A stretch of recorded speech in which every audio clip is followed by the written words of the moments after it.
sometimes it's a Yeah, little that's funky dope. though, so you have to like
High School.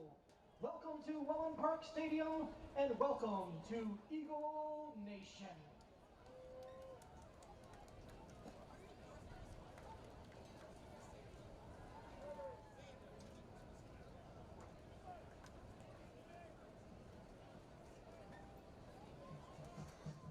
So with that, you need to have innovative programs that are going to really push our kids into fields that don't even exist yet.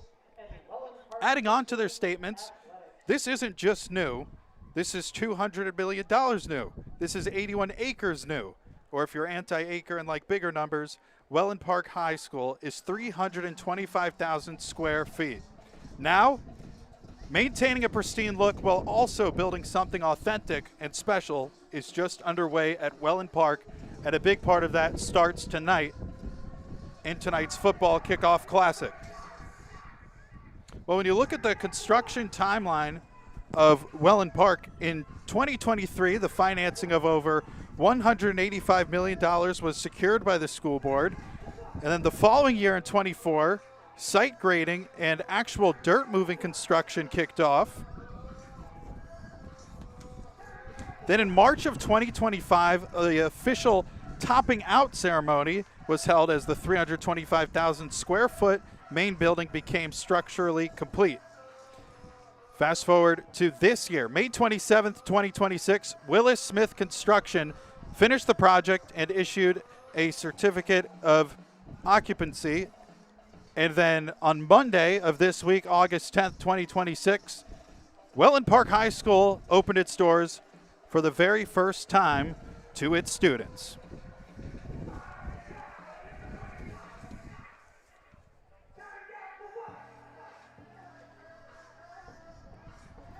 So coming up from tonight's game at 7:10, the team staged at the door. Then they'll have the team entrance at 7:15. Presentation of the colors at 7:18. The national anthem 10 minutes before kickoff at 7:20. Then at 7:22, the sheriff's office flyover.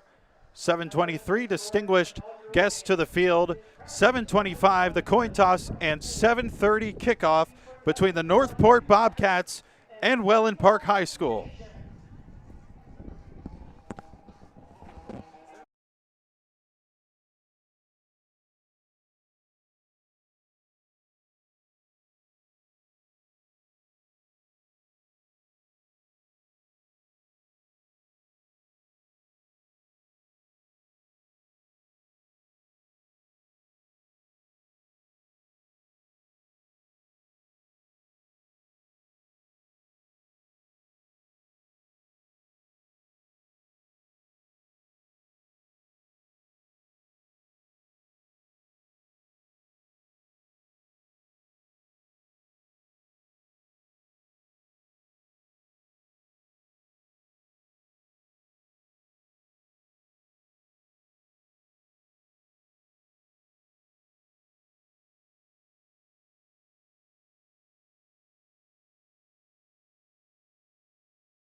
The Wellen Park Eagle players ready to take the field for the first time in school history, paving the way for the future. Red jerseys, red pants, white helmets for Wellen Park.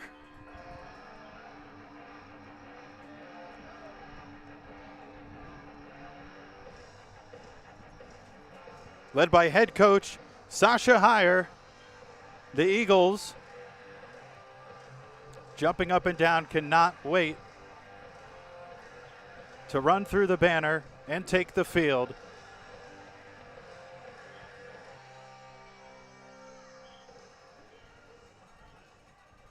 Wellen Park, it's time.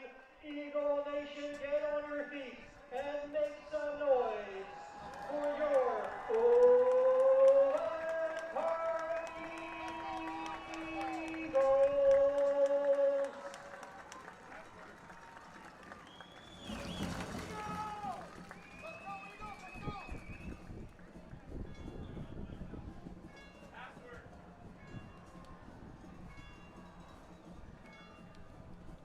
This will be quite an entrance for Wellen Park.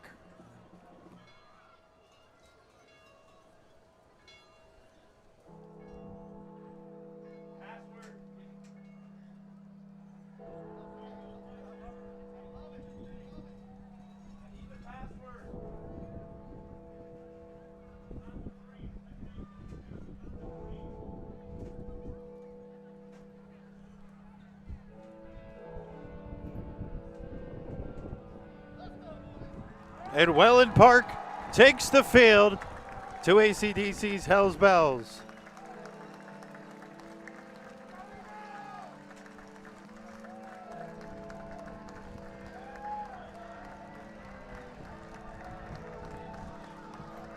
A wonderful crowd on hand tonight at Wellen Park High School for the first ever football game, the kickoff classic between the North Port Bobcats and the Wellen Park Eagles.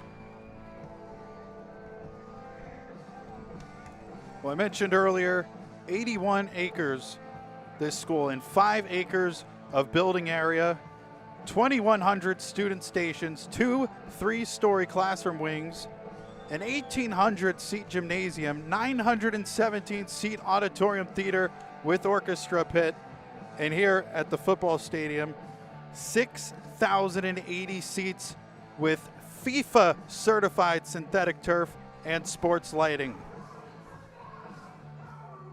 Well, I saw an Ohio State jersey wandering around, which is fitting as head basketball coach of the boys team at Wellen Park High School is Jamar Butler, one of the greatest passing guards in the history of Ohio State basketball.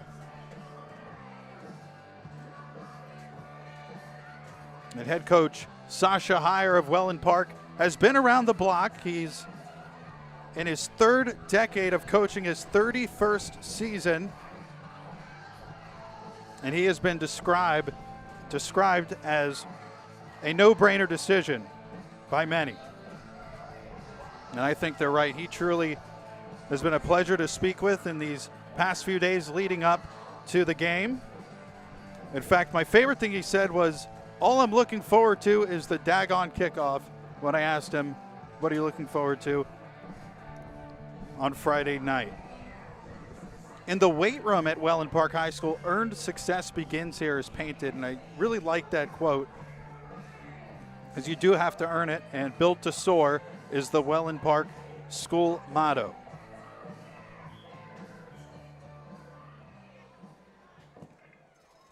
Ladies and gentlemen, at this time we ask that you please rise if able and direct your attention to the field as the Wellen Park High School JROTC presents our nation's colors. It is now time for the national anthem. As we honor the United States of America with the performing of our national anthem.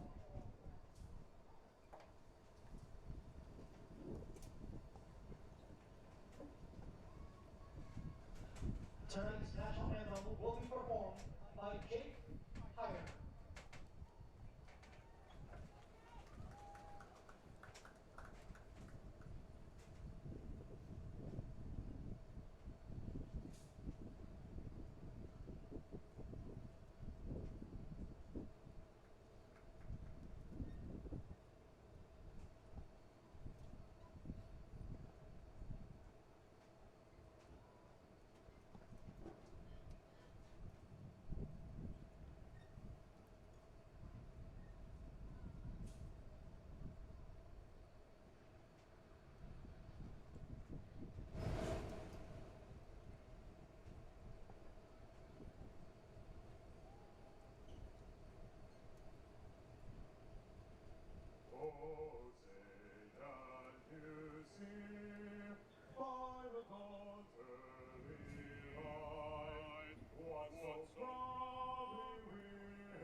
whose broad stripes and bright stars through the perilous fight o'er the ramparts we watched were so gallantly streaming, and the rocket's red glare, the bombs bursting in air, gave proof through the night that our flag was still there.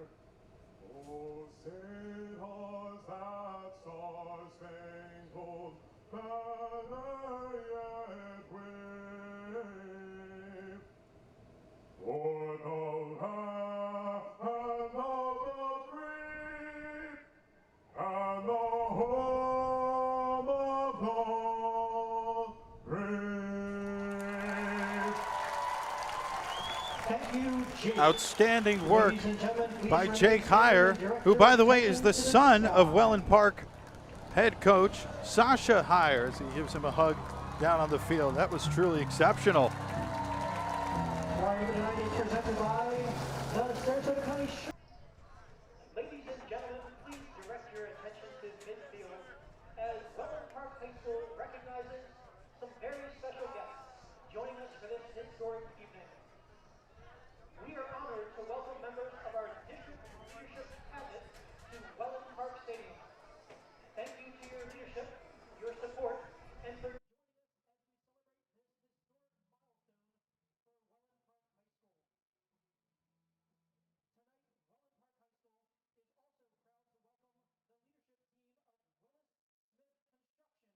as our honorary captains for tonight's historic inaugural football game. Over the past 3 years, the dedicated team at Willis Smith Construction, including senior and assistant project managers, senior and assistant superintendents, and countless other employees, have worked tirelessly to build this incredible 325,000 square foot high school facility. From athletics to academics, their expertise, leadership, and daily decisions helped create a campus designed with the best interests of our students and our community at heart. Tonight, as we celebrate the very first football game in Wellen Park High School history, we are honored to recognize the people who helped make this school a reality. Please join us in giving a warm Wellen Park High School welcome to Willis Smith Construction, our honorary captains for tonight's inaugural game.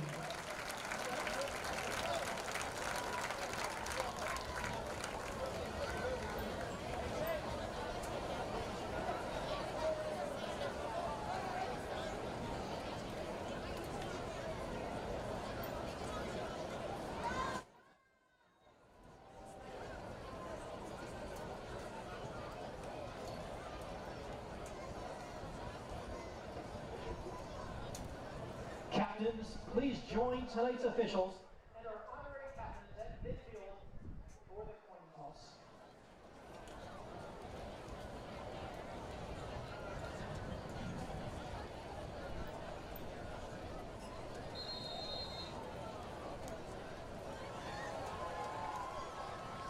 So the North Port Bobcats, led by head coach Devin Gales, take the field for the first time this season for the Kickoff Classic. North Port wearing white jerseys, white pants, navy blue helmets. Great uniform matchup. Reminds me a lot of South Alabama against Georgia Southern. Just clean, classic jerseys, nothing crazy. Strictly business here.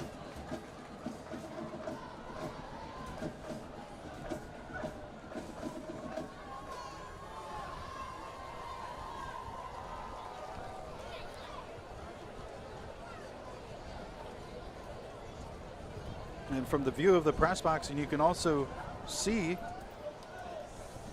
on the screen the baseball field in the background, and also a little bit of the softball field possibly, but this is truly state-of-the-art stuff here at Wellen Park High School.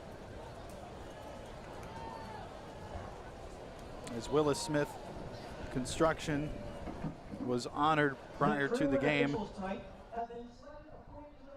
procedures adopted by the Florida High School Athletic Association and are members I don't know how they did it. of football officials based in Fort Myers. If you would like to become a high school sports official, please contact the athletic director of either high school or visit the FHSAA website at Well, what's great about a team playing in its first ever game, you don't know what to expect. There'll be quite a few curveballs, I'm sure. They'll try out new things, as this is not a regular season game, but it is the Kickoff Classic. And clearly, wonderful attendance tonight. This means something to both schools, especially Wellen Park.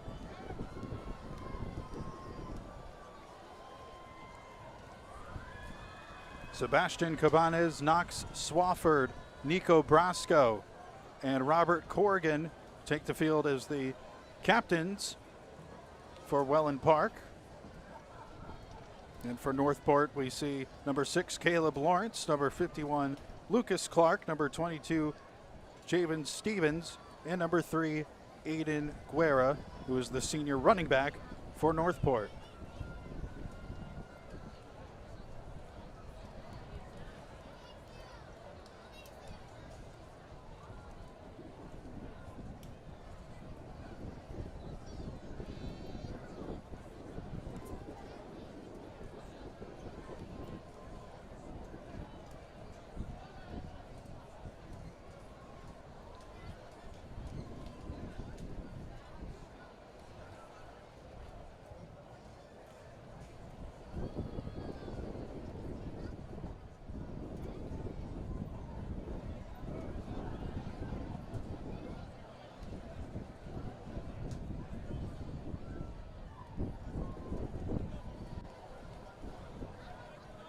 And it looks like Wellen Park won the toss and wants to kick, as signaled by Nico Brasco.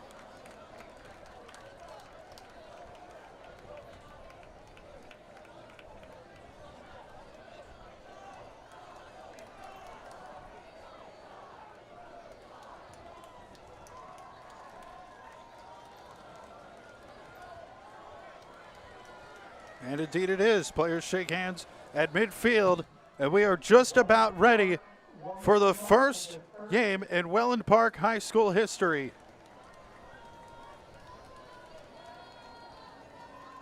A new era begins. Wellen Park High School kicks it off for the first time in school history.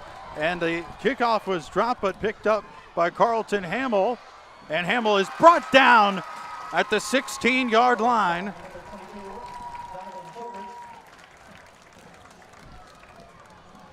Brought down by Evan Tague. So a few notable players on the Wellen Park defense. Outside linebacker Knox Swafford, linebacker Robert Corrigan, free safety Sebastian Cabanes, and the defensive end David Joka. All mentioned by Sasha Heyer as some of his standout players on defense. So starting quarterback for North Port tonight, number 9, Cameron Wilson.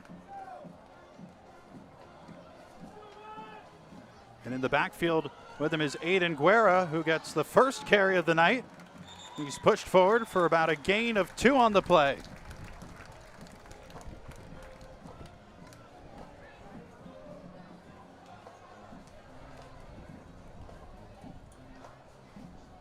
Second down and 8 for North Port.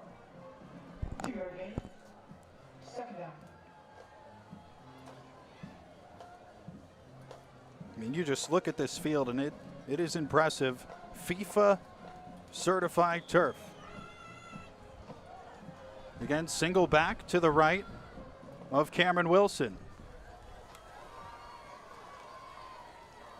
The center is number 51, Lucas Clark. The snap, fakes the give. Running out wide to his right, Wilson, and a flag is thrown as he stretches forward to about the 25-yard line, but I believe this is coming back, as it will be a hold on North Port.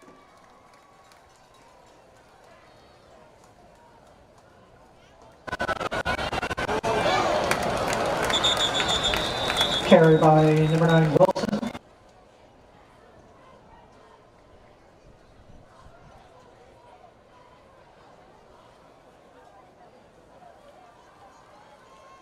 So they'll bring the Bobcats all the way back to the 10-yard line. Following the 10-yard line.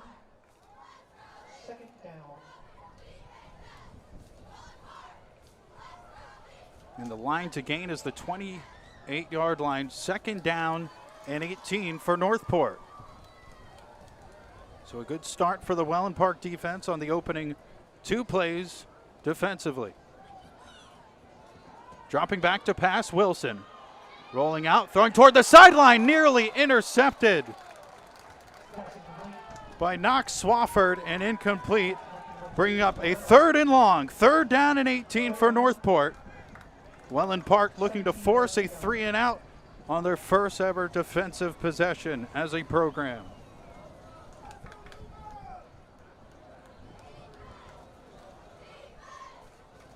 And if Swafford had caught that, he was more than likely going to take that to the house. He had nothing but open turf in front of him.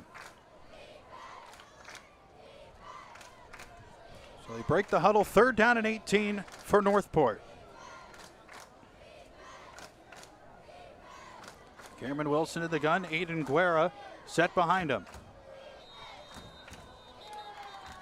And a whistle blows and a flag.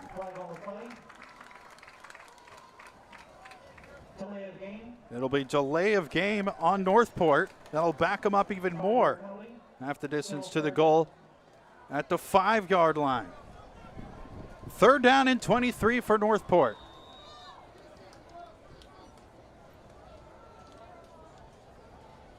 Wilson in the gun. Man in motion. The snap. The give is to Guerra. And Guerra has nowhere to go. Brought down at about the 9-yard line. So it'll be 4th and long, and the punt team will come on for North Port. Couldn't ask for a better start if you're Wellen Park.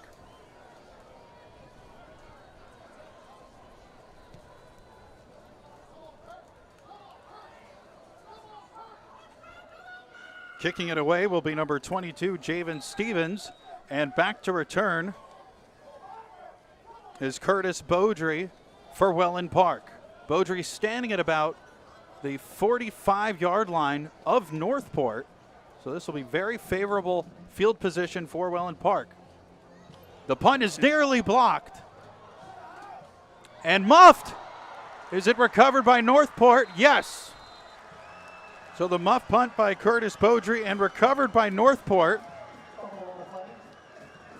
So in reality, about a gain of 38 yards for North Port.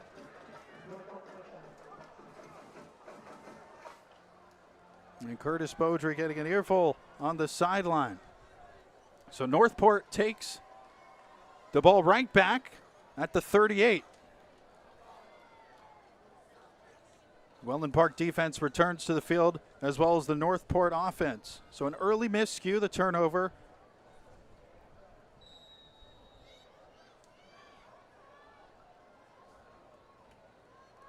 Three receivers wide, 2 to the left, 1 to the right.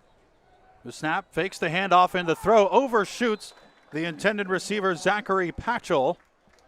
So a pair of incompletions for Cameron Wilson. It'll be 2nd down and 10.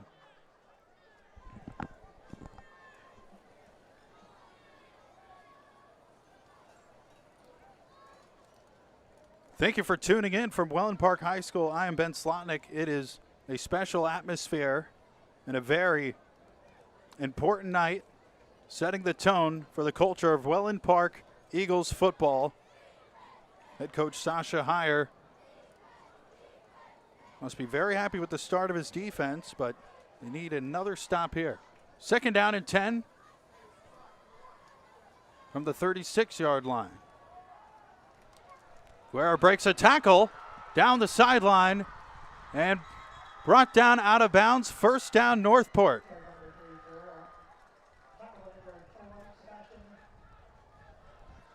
They'll spot him out at the 46 of Wellen Park. Now the 45.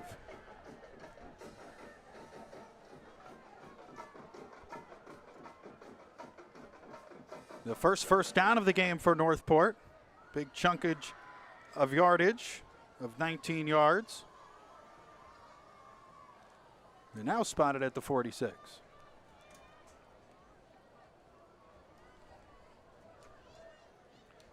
Wide receiver at the top of the screen is Zachary Patchell, number 5.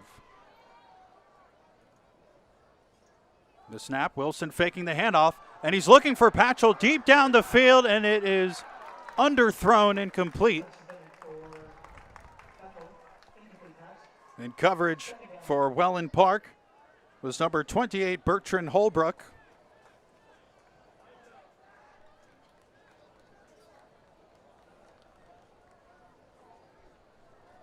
So Cameron Wilson and the North Port Bobcats still looking for their first completion of the night, 0 for 3 to begin, including one near interception by Knox Swafford deep in North Port's own territory on their first drive of the game. This is the second drive, and it's 2nd and 10 at the 46-yard line of Wellen Park.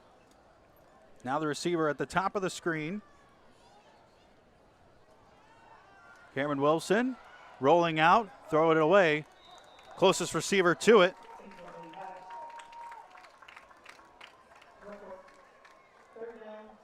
was Jack Stoltzfus.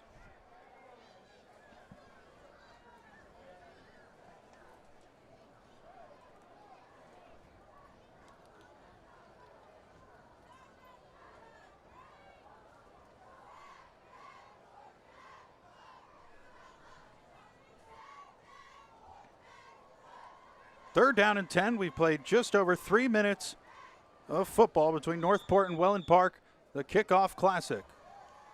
And now a timeout to North Port, their first of the first half. And we'll take a quick break and we'll return following the timeout. 3rd and 10 coming up next for the North Port offense.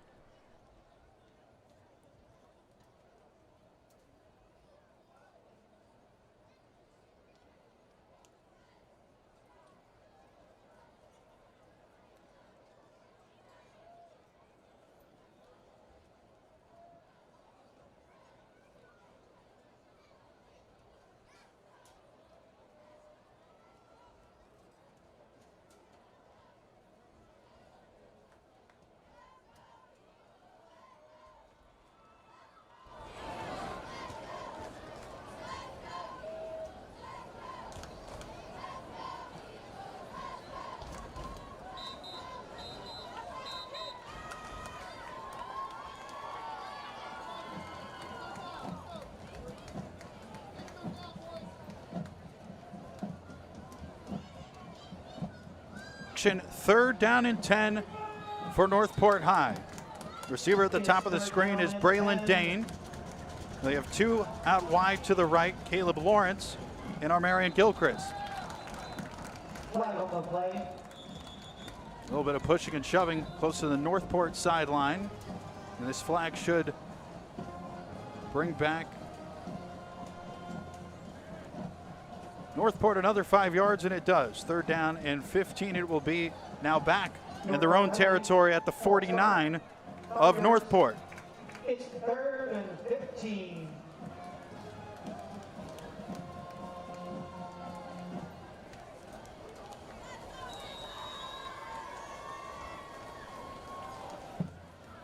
Timothy Shabunin, the senior running back for North Port in the game. And again, it is Armarian Gilchrist out wide, as well as Caleb Lawrence. Here's a deep pass attempt from Cameron Wilson, and it is incomplete, batted away.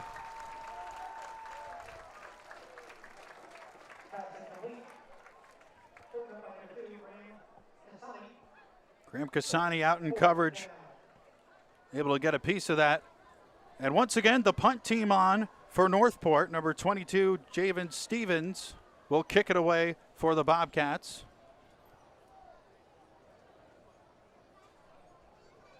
And an early change at punt returner. It is not Curtis Beaudry this time. Looks like Shane Scott back to return. The kick is away. It takes a fortunate Wellen Park roll to the 30-yard line. So that is where the Eagles offense will take its first offensive snap in school history, but a flag on the play. 30-yard line. Eagles, first down. You're seeing an illegal kick against North Port. Penalty decline, so here come the Wellen Park Eagles offense for the first time. Number 8 quarterback Noah Wireman will be under center. And running back Will Campbell in the backfield.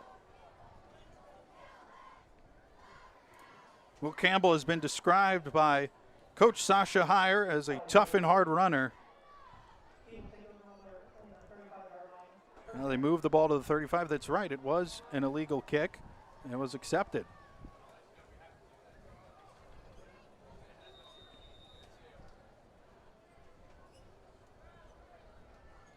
The man in motion is Jack Underwood. The snap. First throw is complete. Sawyer Slofey close to the first down marker. And they will move the chains. So a completion of 10 yards from Noah Wireman to Sawyer Slofey.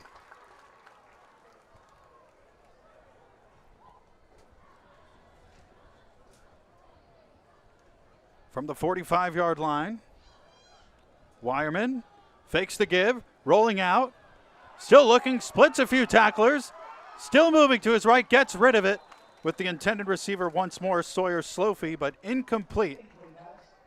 Throwing it toward the Wellen Park sideline, so second down and 10 for the Eagles.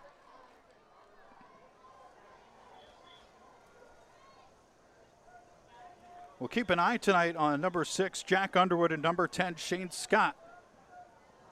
Two of the star receivers for Wellen Park. Sasha Heyer says that Jack Underwood is a sneaky athlete and Shane Scott has unbelievable speed and strength. And there's the handoff, a good run up the middle. They'll pick up 5 on the play. On the carry, Will Campbell.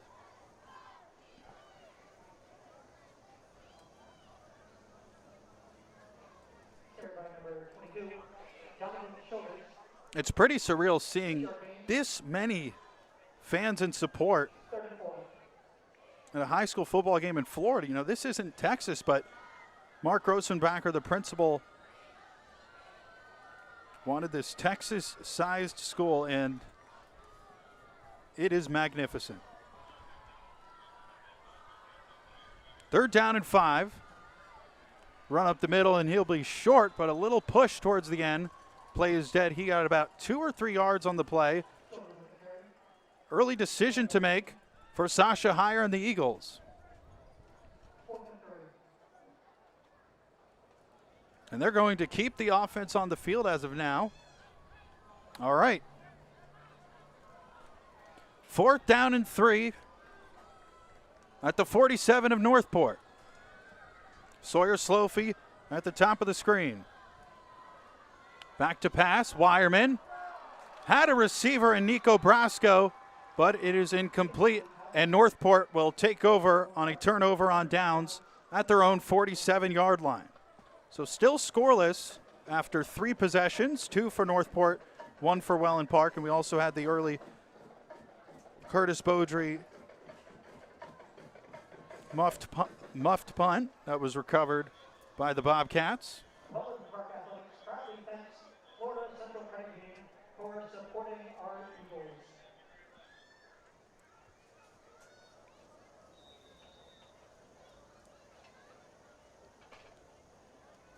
Three wideouts for North Port on this first play of their 3rd possession, but the give is to Guerra, and he is brought down with authority by Knox Swafford. You look at the replay. Knox Swafford up high, bringing him down.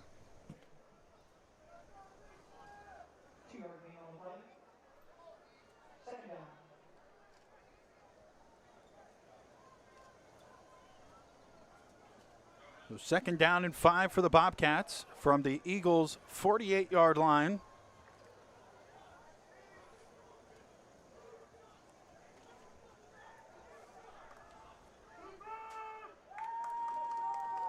Lawrence, Gilchrist, and Patchell out wide.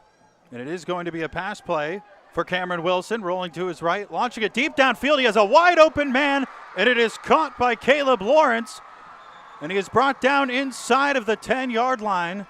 Our first big play of the game is a North Port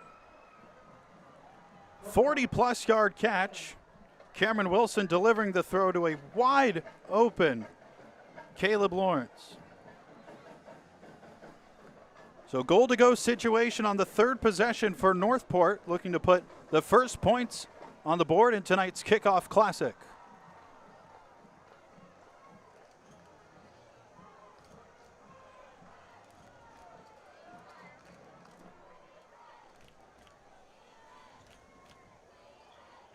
Cameron Wilson in the gun.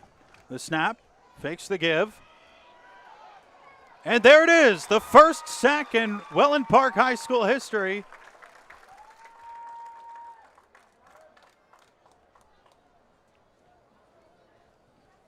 Knox Swafford was the first one to get to him, but then finishing the job was Gavin Crow.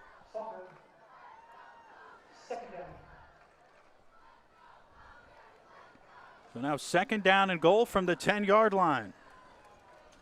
Following that big pass from Cameron Wilson to Caleb Lawrence.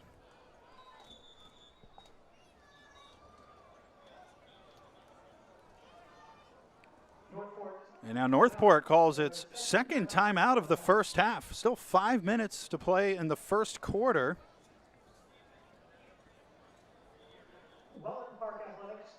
We'll take a quick break and then we'll return to the action. Second down and goal from the Wellen Park High 10-yard line. Northport on the prowl.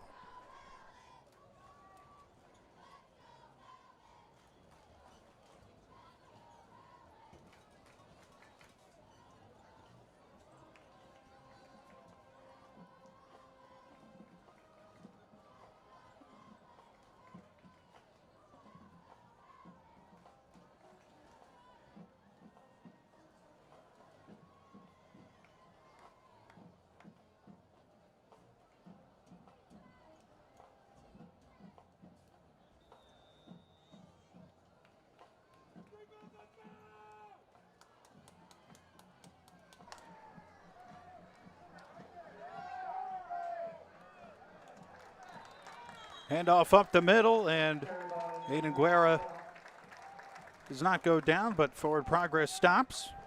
It'll be third down and goal, and now a late flag comes out.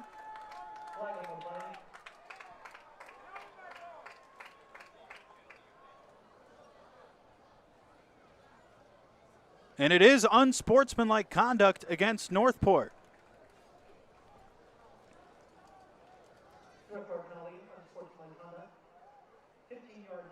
That'll back them up 15 yards.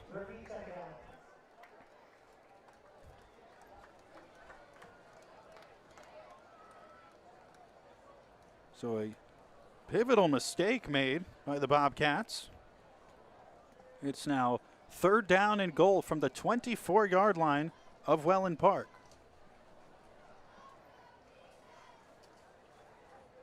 And those after the play penalties are killers in football, as the down, of course, counts. Christian Pagan in the backfield, but it is a passing play, and the throw is broken up inside the 5 by Shane Scott. Shane Scott, playing on both sides of the field tonight, makes an outstanding play, getting his hand in there and breaking up the pass intended for Jack Stoltzfus.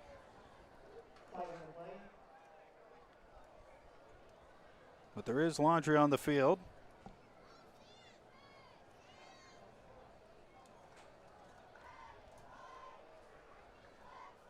And the call is pass interference on the defense.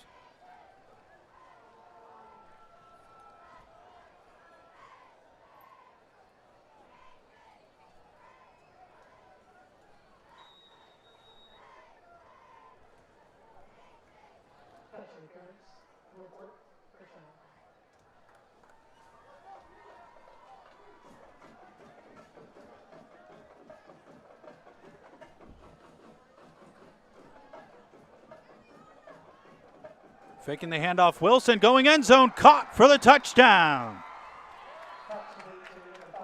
Zachary Patchell. And North Port takes a 6-0 lead over Wellen Park.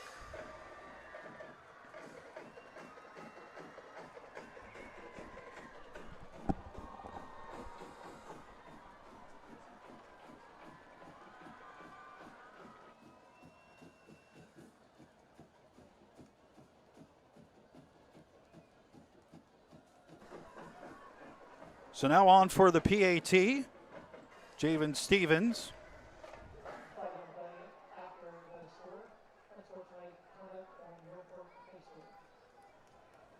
And yet another unsportsmanlike conduct foul after the play against North Port.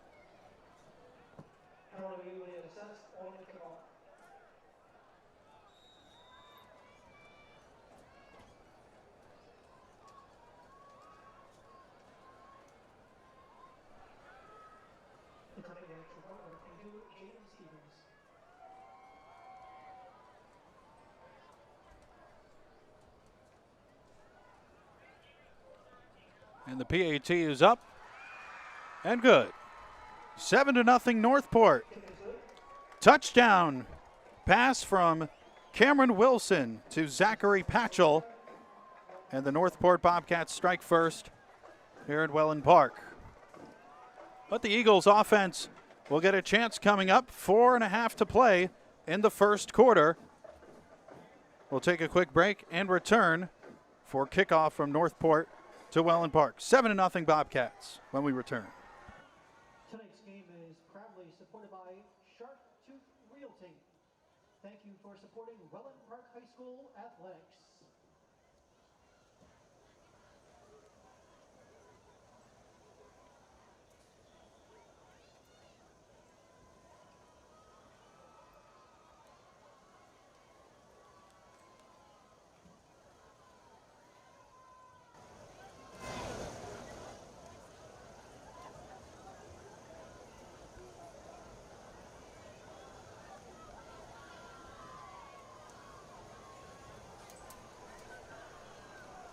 Curtis Beaudry and Shane Scott both back to return for Wellen Park, and all of a sudden they remember that there was, in fact, a 15-yard penalty following the touchdown for North Port and forced on the kickoff, so this will be booted away by Stevens from the 25-yard line. So Wellen Park looking to capitalize on stellar field position potentially. Stevens kicks it away. Into the arms of Curtis Beaudry from the 20-yard line. Beaudry across the 30, the 35. Beaudry across the 40. A solid return sets up Wellen Park with great field position, looking to score their first points in school history. So Beaudry redeems himself following the early muffed punt.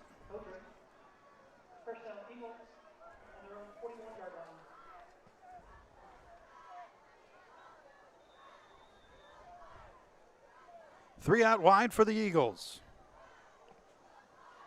The game is up the middle to Will Campbell. Campbell brought down for about a pickup of 3 yards on the play. 2nd down and 7 for Wellen Park.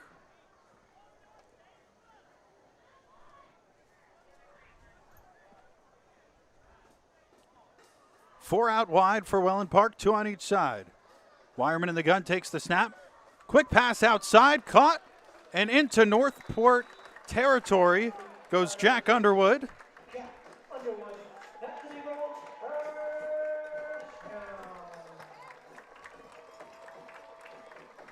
You notice early on the balance between the run and pass game for Sasha Heyer's Wellen Park Eagles. A great quick out. Caught by Jack Underwood for the first down.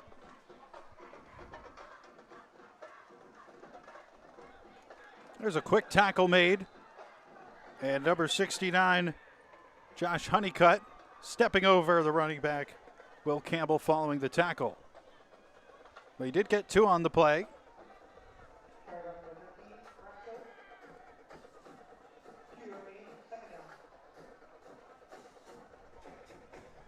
Once again, 4 wide with Campbell in the backfield. The snap, Wireman drops back to pass. Wireman has time. Excellent blocking, and he moves. And Wireman on his feet gets to the 40-yard line. It'll make it 3rd and short for the Eagles.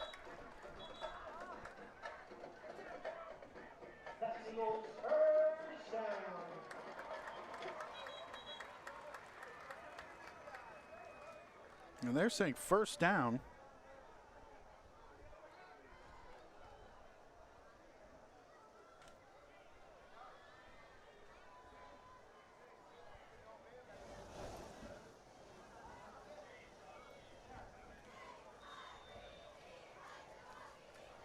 That's right, it is 3rd down, it should be.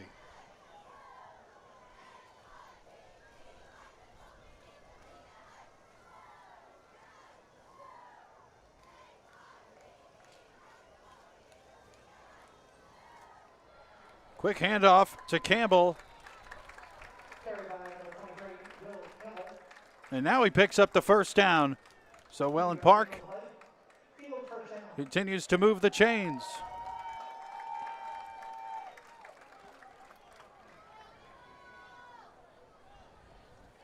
A 7-0 North Port lead. Closing minutes of the opening quarter from the kickoff classic. Wireman with time in the gun. Rolls out to his right. Has a man close to the sideline in Slofie, but overthrew him by a bit, and it'll be 2nd down. Slofie has been the most heavily targeted player.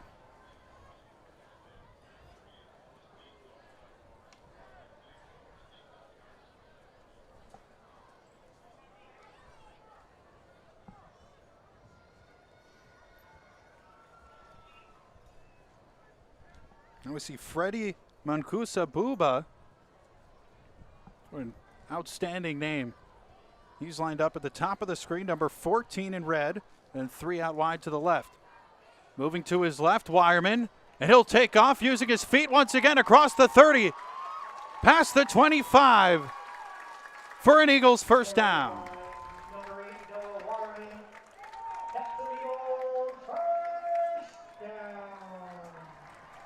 Wireman proving his skills early on as a dual threat quarterback for the Eagles.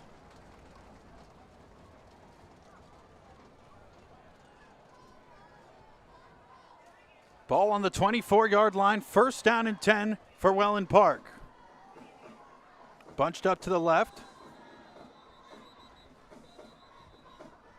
A whistle blown before the play.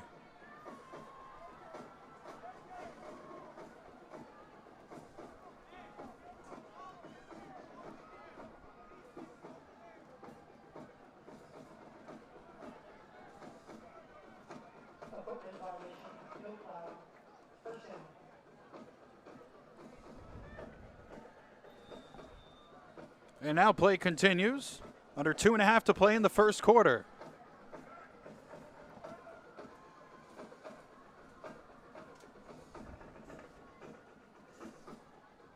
A.J. Baldwin in the backfield. Wireman fakes the handoff to him from his right, throws, and batted away.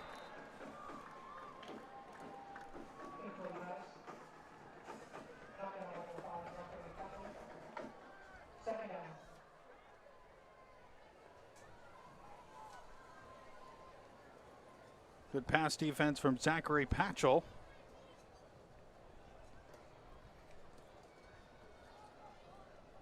It'll be 2nd down and 10.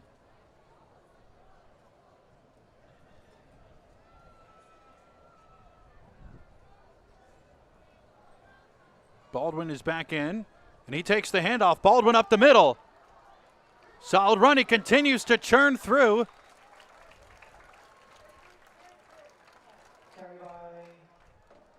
And he'll get 6 yards on the play. 6 yards on the carry. 34.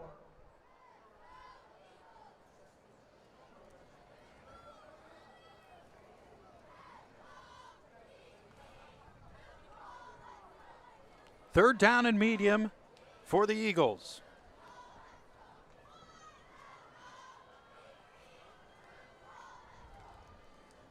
Slowfly and Underwood to the right, and Graham Cassani out wide to the left. The handoff is to Baldwin. He is brought down by Aiden Guerra. No gain on the play.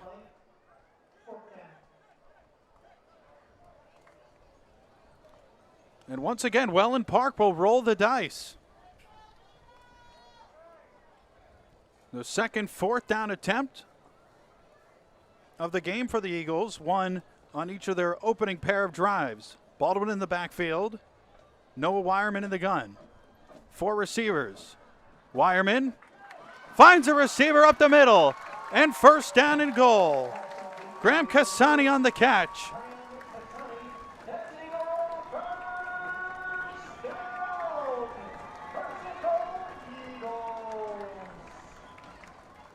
First goal to go situation of the night for Wellen Park.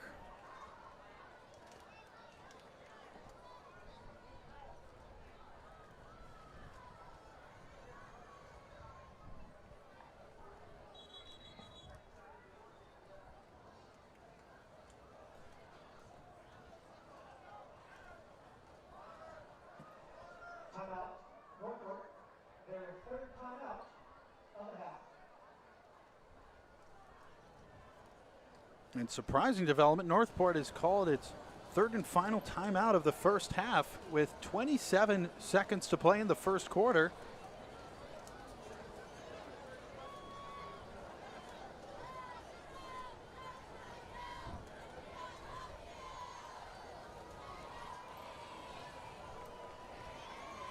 First down and goal at the 6-yard line for the Eagles. You look at that sellout crowd here. The first game at Wellen Park in school history. And it truly looks like an FBS type setup.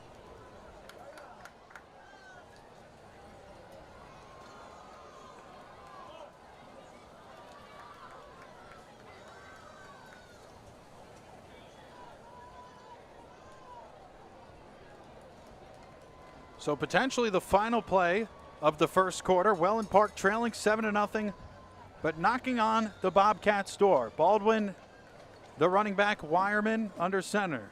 The snap. Wireman drops back, looking for options, surveying, now uses his legs. He has room, and he is in for the touchdown. The first touchdown in Wellen Park High School belongs to the legs of Noah Wireman. The dual threat quarterback breaks the plane, and the Eagles are moments away from tying the game at 7 apiece.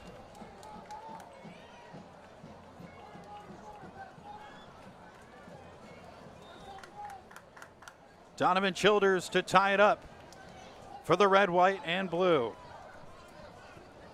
Hold is good, kick is up. Perfection. We're all knotted up with 22 seconds to play in the first quarter. Noah Wireman, touchdown run from 6 yards out.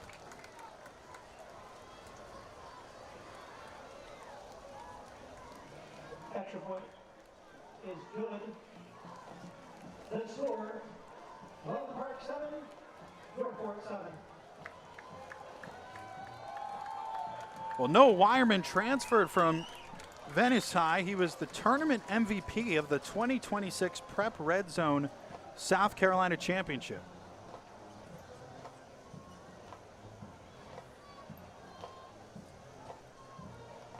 So we had the touchdown pass from Cameron Wilson to Zachary Patchell, and moments ago, that was for North Port, and then for Wellen Park, Noah Wireman running in from 6 yards out.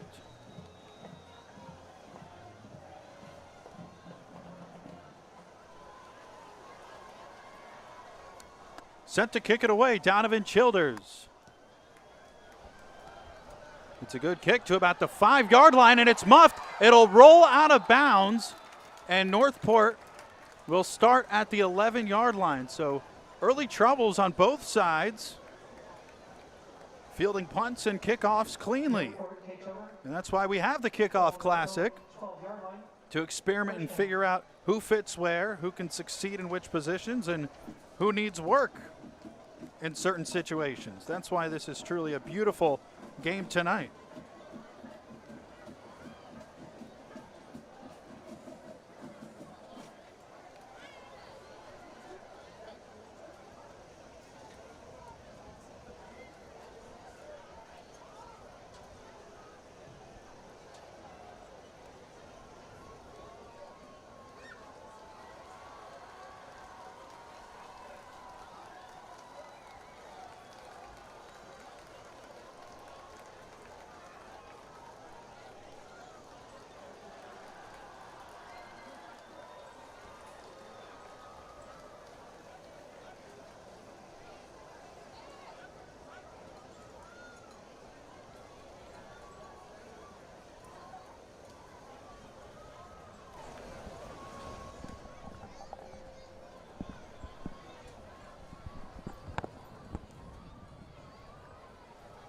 So very poor field position for North Port to begin their fourth offensive possession.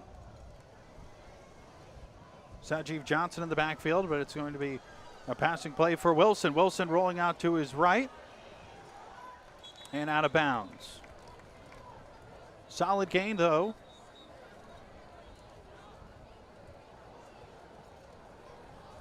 Flag on the play. However, there was a penalty flag. Holding against North Port. So a holding call will bring it back half the distance to the goal. First and 15. About the 5.5-yard line, first down and 15. You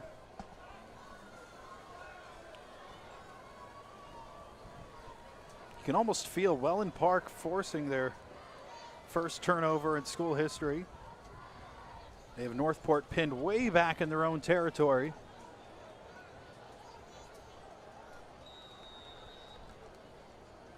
12 seconds to play in the opening quarter. We'll see if the Bobcats even decide to snap it or just let it bleed and get to the second frame, and that's what they'll do. After the first quarter of the Kickoff Classic, it is North Port 7, Wellen Park 7.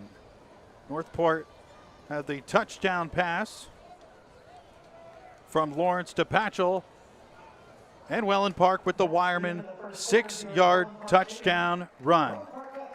Tie game going into the second quarter between the Bobcats and Eagles.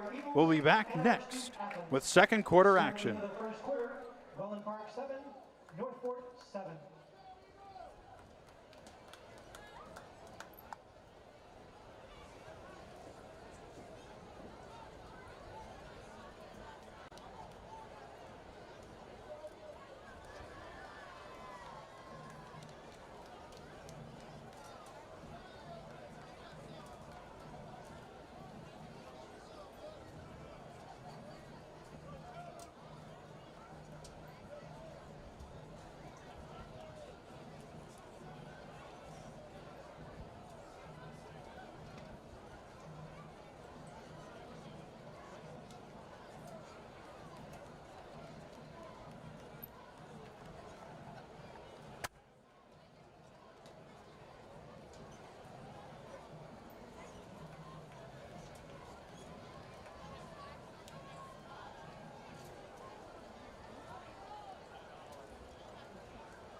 Fumble on the play, recovered by your Eagles. And a fumble recovered by Wellen Park. And I said moments ago, you could feel a turnover coming, and the ball goes loose there.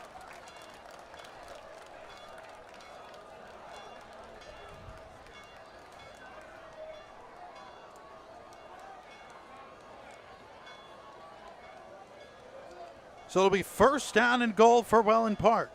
Noah Wireman right back out, the star quarterback for the Eagles.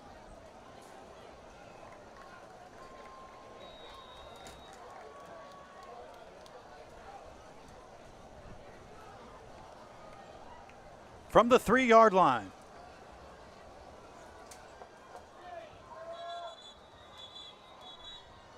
Will Campbell will get right back to the line of scrimmage. It'll be second and goal once again from the 3-yard line for Wellen Park. Carry by number 22, Childers. 1 yard ground in play. Second down.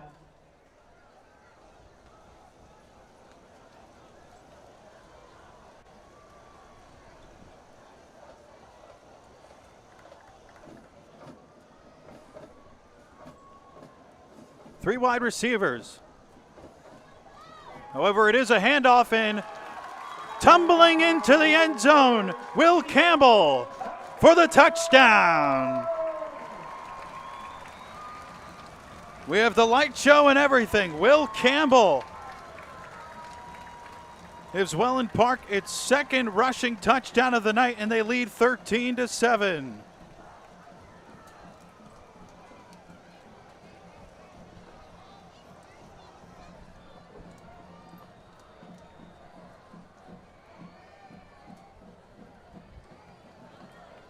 So 3-yard touchdown run, and the extra point is good. The point after gives Wellen Park a 14-7 lead.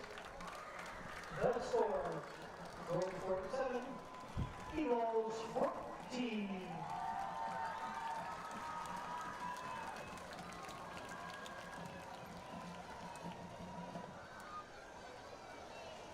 So again, 3 yards out, Will Campbell with the rushing touchdown.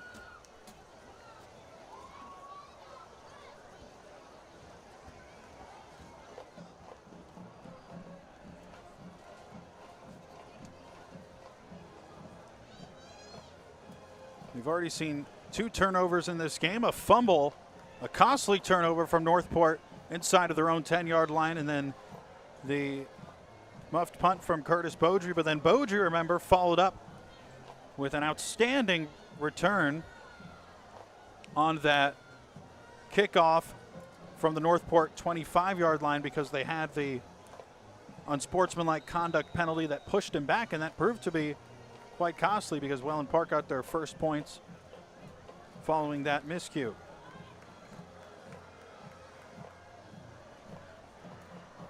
Donovan Childers kicks it away, and it's an onside kick, and it's recovered with ease by the Bobcats. Recovered by North Port on their own 49-yard line. First down, North Port. Achilles Douglas, the tight end and defensive end, recovered it. Interesting decision. I kind of like it. They're mixing things up here in the kickoff classic. Already rolled the dice twice. 2 4th downs for Wellen Park. They converted on one of them.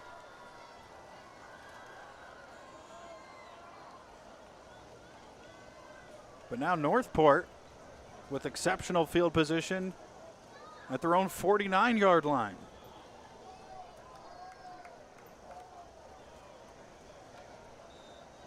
Zachary Patchell, who already has a touchdown catch tonight, back in the game. And the give is to Guerra, who is tripped up behind the line of scrimmage. Number 3, Guerrero, tackling the backfield for a loss. Second down.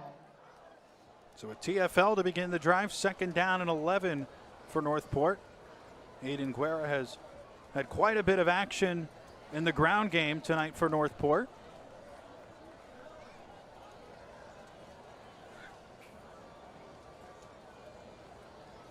So Wellen Park finished the first quarter with a touchdown and then started the second quarter with a touchdown.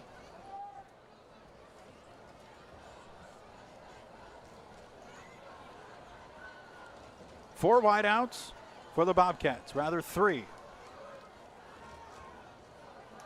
And he had an open receiver in Patchell, but Cameron Wilson Incomplete.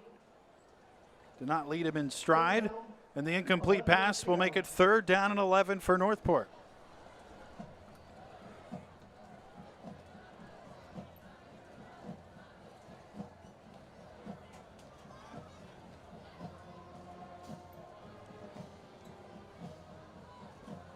So despite that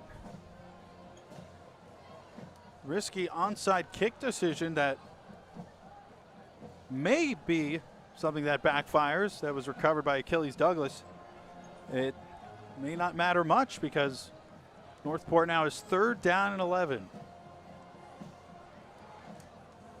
Wilson fakes the handoff, runs to his left, and Wilson will be stopped short, pushed out of bounds, but a pair of flags fly in at the end of the play. Carried by number 9, Cameron Wilson. Head coach Sasha Heyer standing on the 50, signaling that this is against North Port.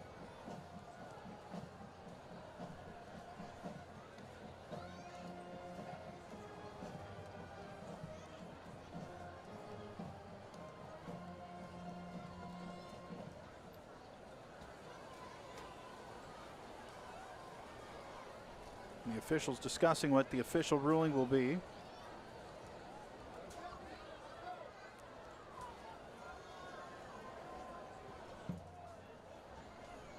We're almost certain that it's on North Port.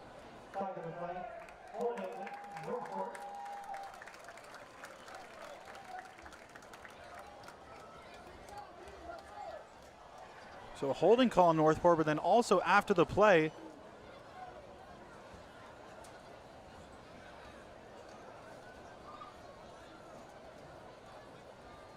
they started to signal unnecessary roughness.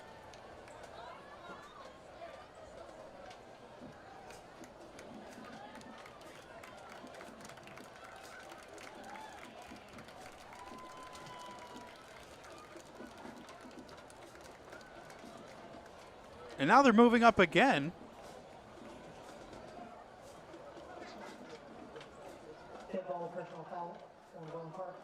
And they did call a dead ball personal foul against Wellen Park.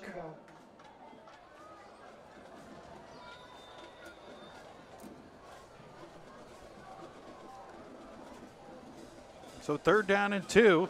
A flag is thrown. A deep ball thrown, but it sails just past Zachary Patchell, who could have had his 2nd reception touchdown of the game.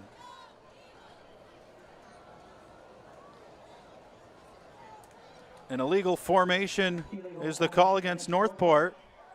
And the question now is whether or not you want to accept this. If you accept it, it's 3rd and 7. If you decline it, 4th down at about 1.5 yards. And they will accept the penalty, which is the right call. So from the Eagles' 48-yard line, the Bobcats have 3rd down and 7. Cameron Wilson has started to find some sort of rhythm in the passing game. He struggled early on with 3 straight incompletions and the near interception thrown in the direction of Knox Swafford, the Eagles' outside linebacker. So here we go, 3rd down and 7.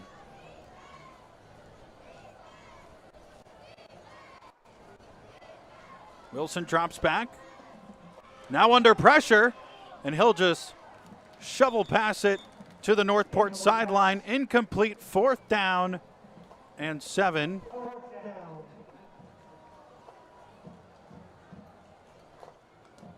And we'll see what the Bobcats decide to do here.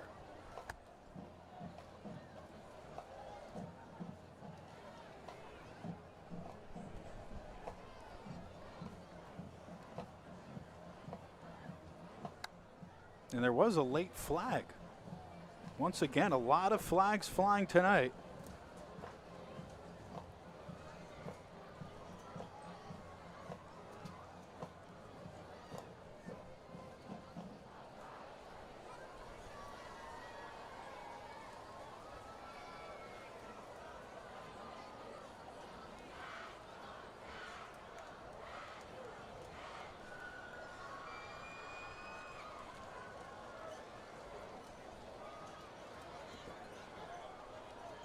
And they are moving North Port way back. But Heyer is saying that he wants it declined. He's right there saying that he wants it declined. And they're going to have to move this ball back again.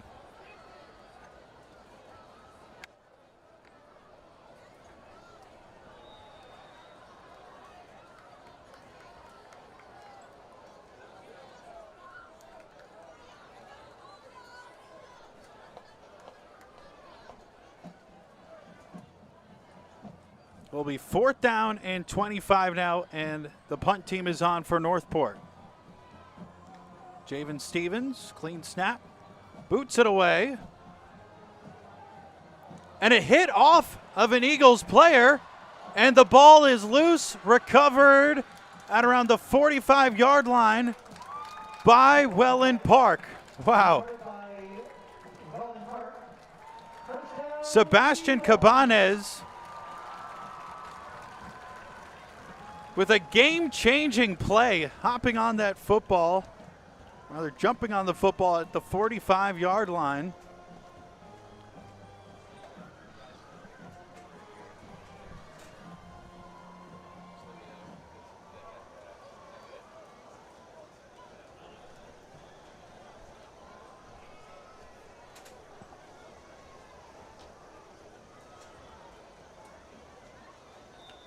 So first down at the 46-yard line for Wellen Park. A.J. Baldwin is the running back for the Eagles. Now in motion, Shane Scott to the right. Wireman takes the snap. He's under pressure, and he finds Scott, but he dropped it. Frustrated with himself, Shane Scott. However, a late flag drops, and this is going to go against Guerra, potentially for roughing the passer.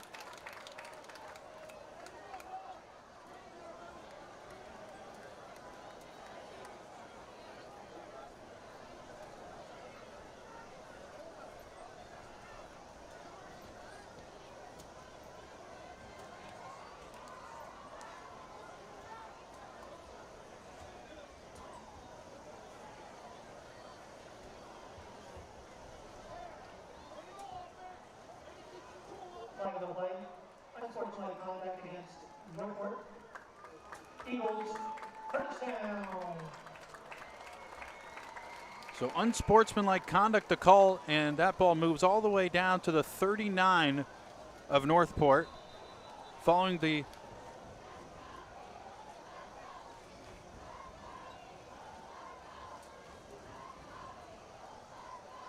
Guerra penalty.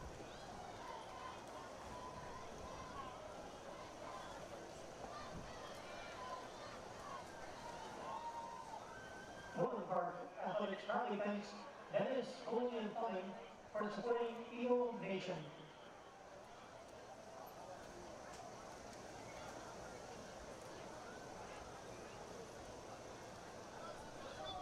Wellen Park has scored on consecutive drives.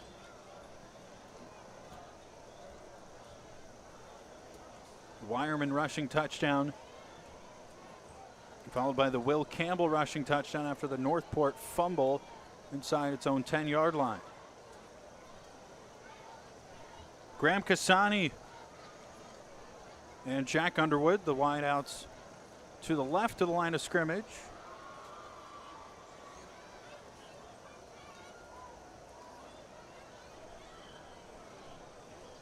And on the right, Shane Scott and Curtis Beaudry.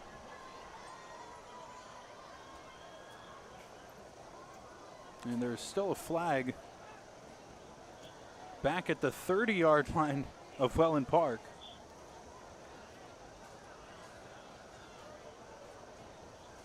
I wish I could say I knew what was going on, but that is not the case.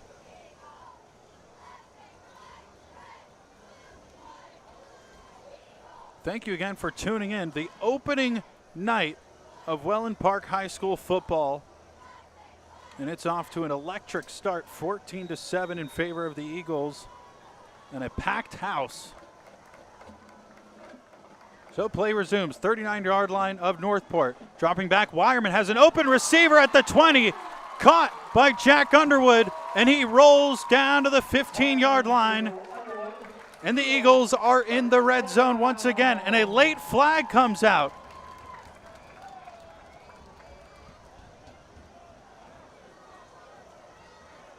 And it's unsportsmanlike conduct against Wellen Park.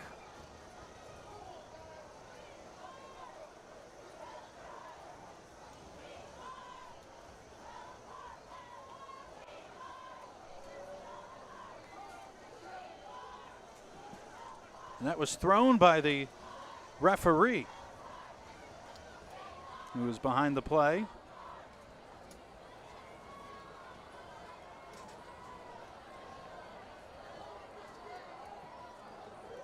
yellow foul against Wellen Park. So that wipes Wellen Park significant chunk off to that big 20-plus yard play. ball the 30-yard line. Now from the 29, still first down for Wellen Park.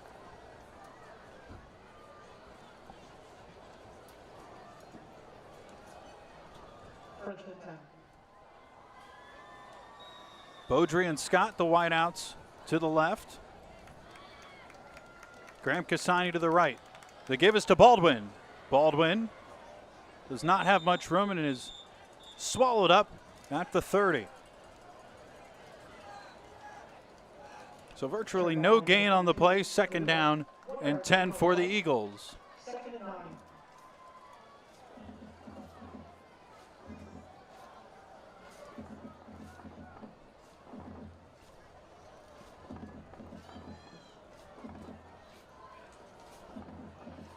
Wireman in the gun, Baldwin to his right. Cassani is now joined by Jack Underwood on the right. The snap to Wireman in the gun. He has plenty of time. Steps into it, now drifting back under pressure, using his legs, and slides out of bounds close to the line of scrimmage. So good pressure by the North Port front. And they'll bring up third down. Third down.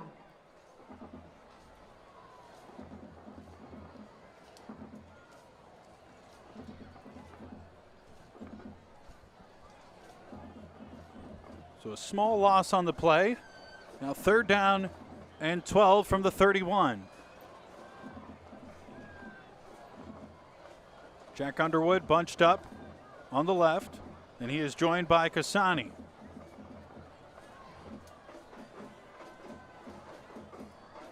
And Sasha Heyer running over to call a timeout. That is the first of the half for Wellen Park. They lead 14-7 and have a third down and long coming up. Tonight's game is proudly supported by Paradise Exclusion. Thank you for supporting North Port High School athletics.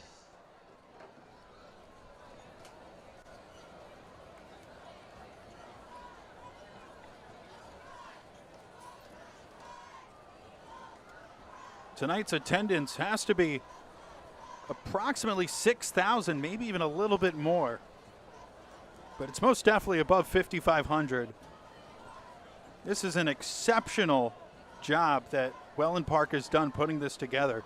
And remember, school started on Monday, August 10th. And the students are out in full support. The players are amped up, as they should be. Third down and 11 from the 31-yard line. Wireman in the gun, standing at about the 40, throws it up the middle, and an excellent catch made at the 15 by Graham Cassani. The Eagles pick up the first down and are into the red zone. The extension by Cassani was lovely. That's a money-making play right there. However, now an injury on the field, a North Port player down.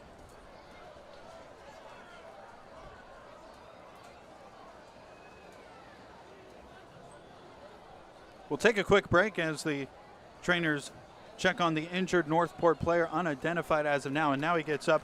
That is Zachary Patchell, who's put down as an athlete as his official position, meaning he can play just about anywhere. And that's not the first number 5 that I could think of that's an athlete. Jabril Peppers, of course, played a little bit of everywhere in college at the University of Michigan.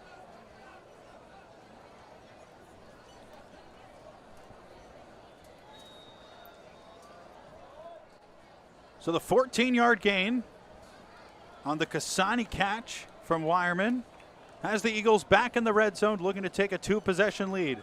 Wireman hands it off to Baldwin, who has room on the outside and picks up 3 on the play. Carried by number 42, Robert Toluca. 3-yard gain on the play. Second and 7.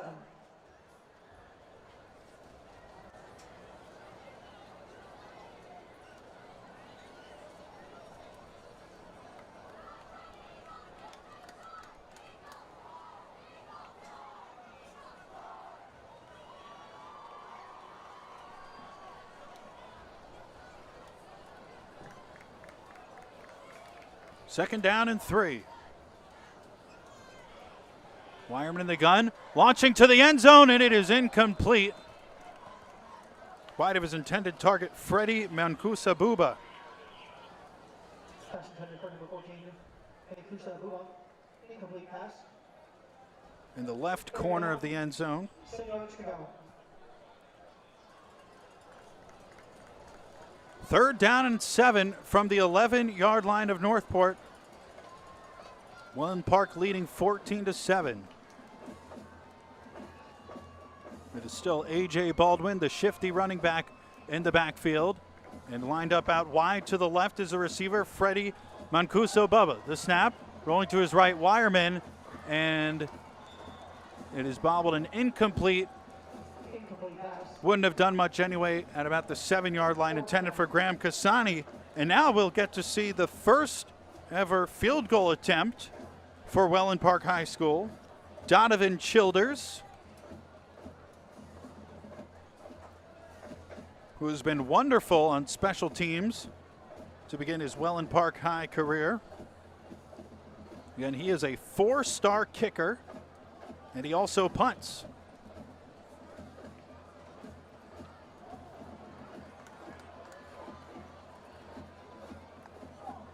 "36-yard field goal attempt for Donovan Childers. Snap is good, hold is good, kick is up, and he splits the uprights. Donovan Childers from 36 yards out gives the Eagles a 17-7 lead. 17.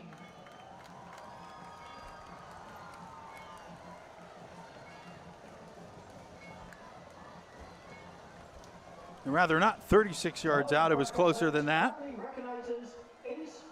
Said the wrong number, but Wellen Park, in any event, leads 17-7. Again, that was shorter than a 36-yard field goal. It should have been about 27 yards.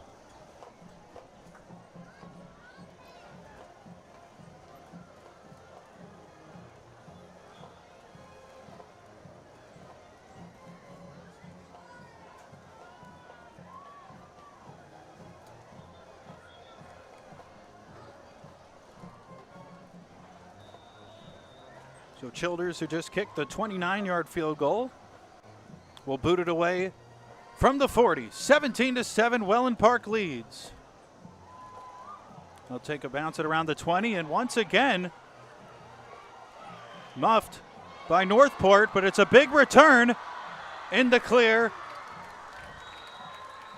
And down to about the 45, Katavian Commodore.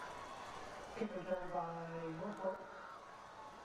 So Commodore On their own 44. swings the momentum pendulum in favor of the Bobcats. Officials, water break.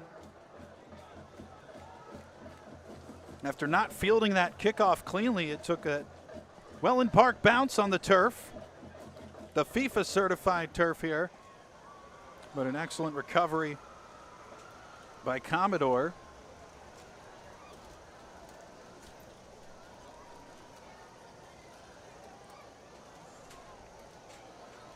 Quick on-field timeout.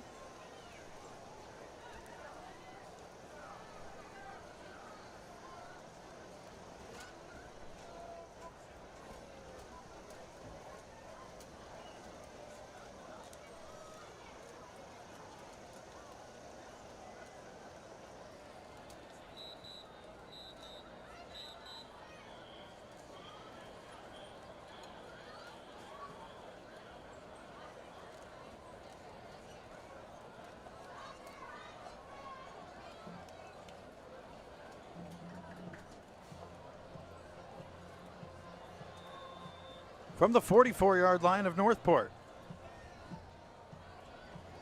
Cameron Wilson in the gun. Hands it off, and a first down run and a little bit more. It should have been Christian Pagan on the carry.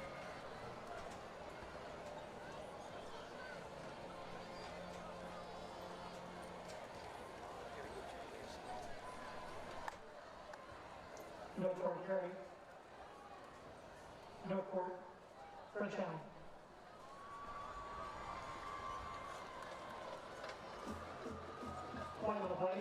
personal foul against Wellen Park. And a personal foul after the play, a 15-yard tack on. First down. So quite a few 15-yard penalties. There have been more 15-yard penalties than there have been minor infractions like false starts, offsides, and even holdings. More 15-yard penalties than holdings, which is a little uncommon to start the season. 6 minutes, 13 seconds to play in the opening half. Takes the handoff, and he actually gave it to him. A great play, but the ball is out. Wellen Park is on it, and that's the second fumble recovery for the Eagles. Fumble on the play. Recovered by your Eagles. Eagles first down.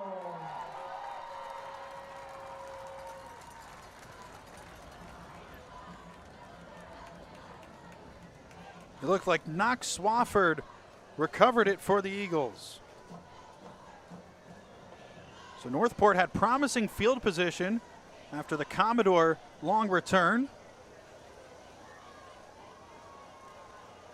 But the second turnover of the night for Northport, both fumbles lost and recovered by the Eagles defense. One on deep in their own territory, and this one relatively deep into Wellen Park territory. Wireman, first down pass is incomplete, but this will most definitely be pass interference.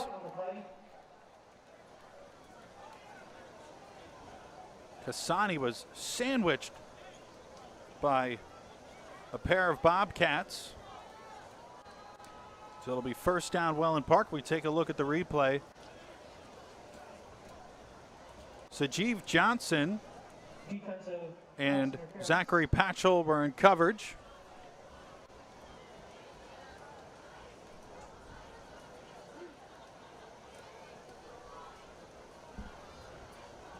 So it moves up to the 36.5-yard line.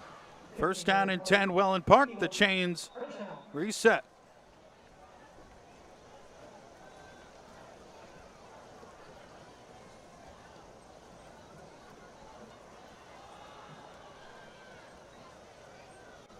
Run up the middle, but the ball comes out at the end of the play, but it is hopped on by Wireman, recovering the fumble. That came out very late.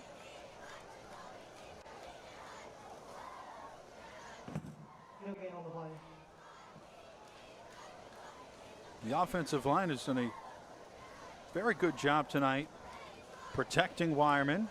Colton Vanover wearing number 63.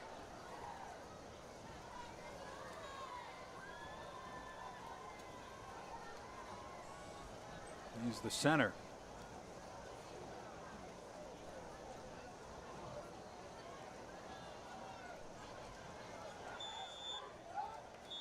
Not much on the run play. That was Malachi Bynum on the play. First time we've called his name tonight.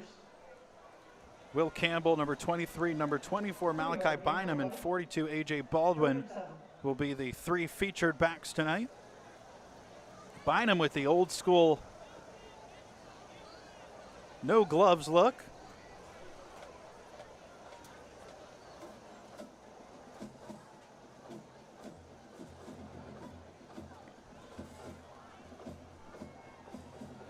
Wireman drops back to pass, nearly intercepted.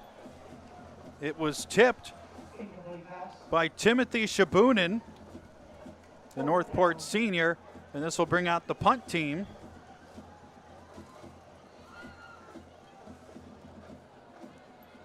It's the first time tonight Wellen Park has brought out the punt team. Remember, they went for it on fourth down on each of their first two possessions, failed on the first, succeeded on the second, and scored a touchdown to tie it, and now they lead 17-7 with 4:50 to play in the opening half, and Wellen Park will receive the second half kickoff. They won the toss and defer.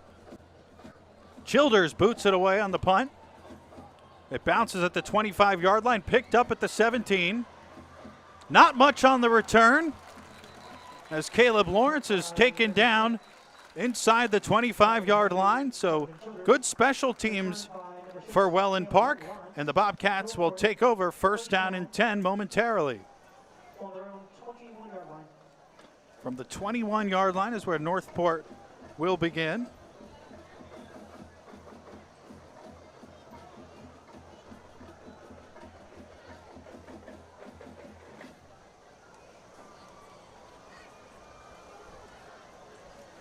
Well, Bobcats certainly want to at least get a field goal because they do not receive the second half kickoff. They want to be within one possession at the end of the opening 24 minutes.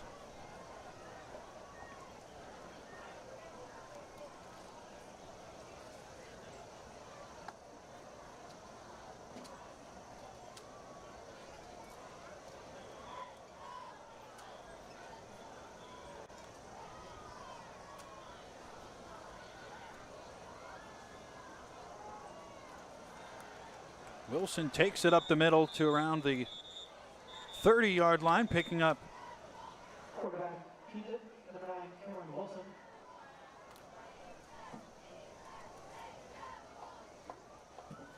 Eight-yard gain on the play. so a pickup of 8 2. to the 30-yard line.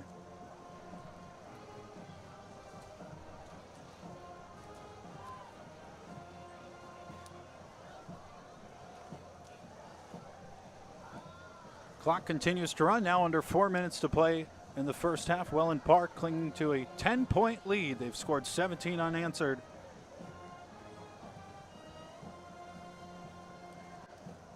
Wilson gives it to Pagan. Pagan with a big gain on the play, and he surges to the 45-yard line before he's taken down.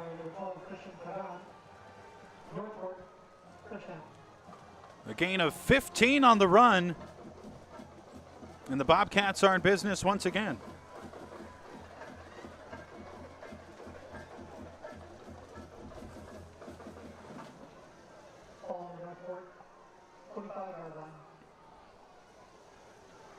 So from its own 45, North Port continues the drive.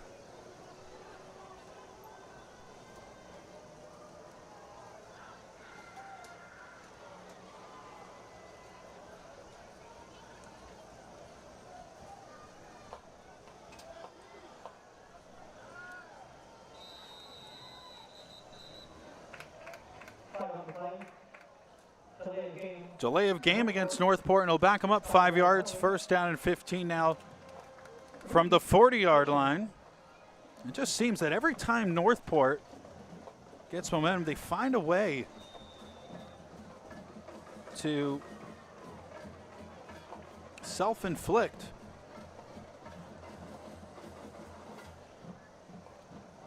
That was a big 15-yard run. The juices were starting to flow again, and then kind of just took the air out of the momentum of the Bobcats offense. Handoff. And a great run once again.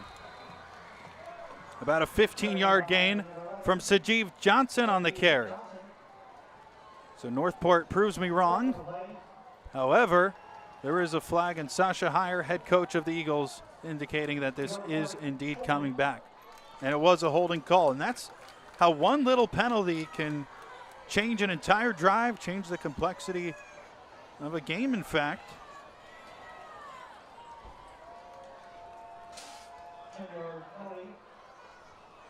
You know, you look at that 5-yard delay of game and say, oh, it's only 5 yards, but in reality, it often is more like a 10-yard to 15-yard penalty because it's a momentum swing. Of course, not always happens when there's consecutive penalties, but especially at the high school level, it happens.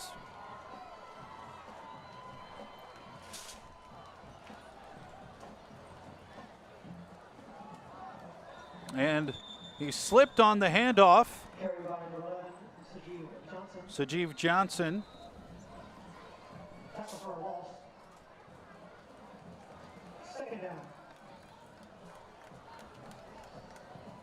It'll be second down and 24 from the North Port 30. Quick timeout on the field. 2 minutes and 48 seconds to play in the first half. Timeout, Wellen Park. There is second timeout of the half.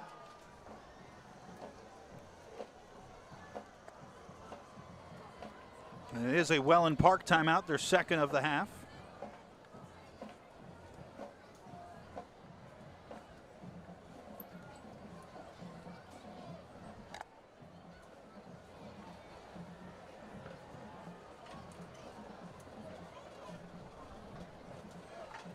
Scoring summary so far, scoring plays.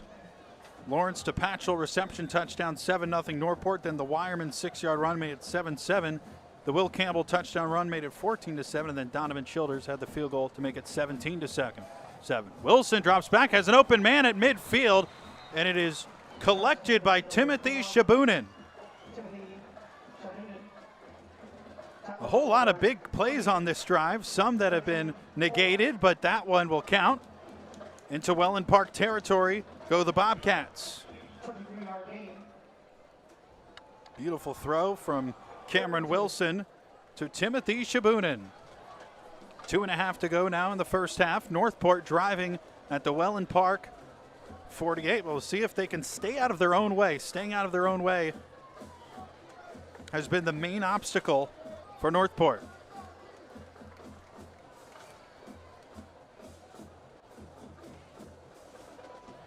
And a tackle for a loss.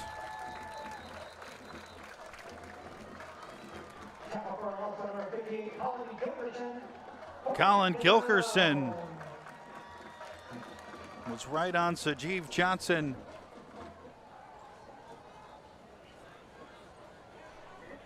Wellen Park timeout, their final timeout of the first half. And Wellen Park calls another quick timeout. So both teams out of first half timeouts. Remember, Northport was out of timeouts after the first quarter. And now Wellen Park with more reasonable time to be out of timeouts. 2 minutes to go in the first half.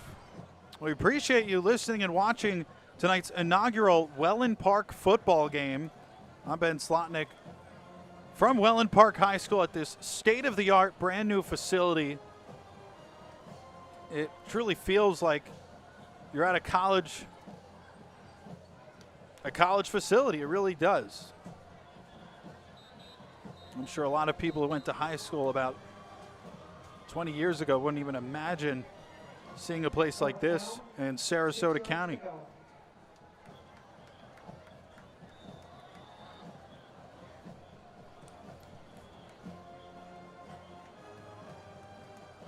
Well, it is 4th down and 6. The flag flies and the kick away by Stevens. Punt down by Northport. Flag on the play. Northport fields it inside the 20, but a flag.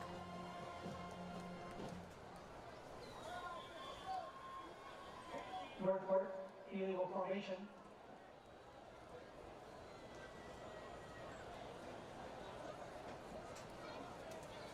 Penalty will be assessed on the kick. First down, Wellen Park Eagles.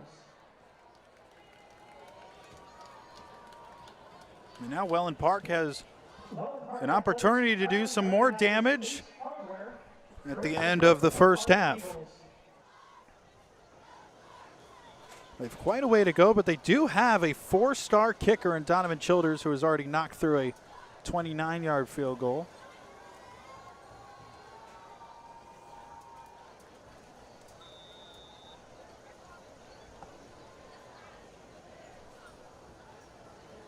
Three wide receivers all spread out. Handoff is up the middle. And it looks like it was. Will Campbell on the carry. Eagles quickly line up again with 95 seconds to play in the first half and no timeouts. Wireman in the gun, takes the snap, drops back, throwing it up the middle and has a man, it's caught! Scott will take it to the house. 73 yards. Wireman to Shane Scott for the Wellen Park touchdown.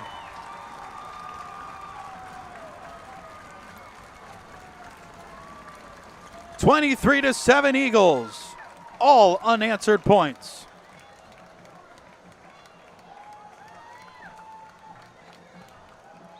Shane Scott turning on the Jets for an explosive Wellen Park touchdown and a gorgeous throw up the middle.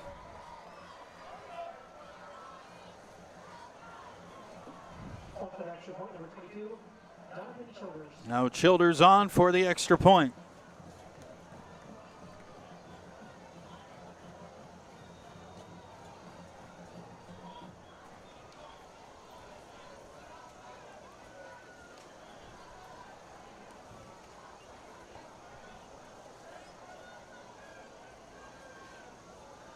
The PAT from Donovan Childers is high, splits the uprights, and Wellen Park has its first 3-possession lead in school history, 24-7, all unanswered points from the Eagles.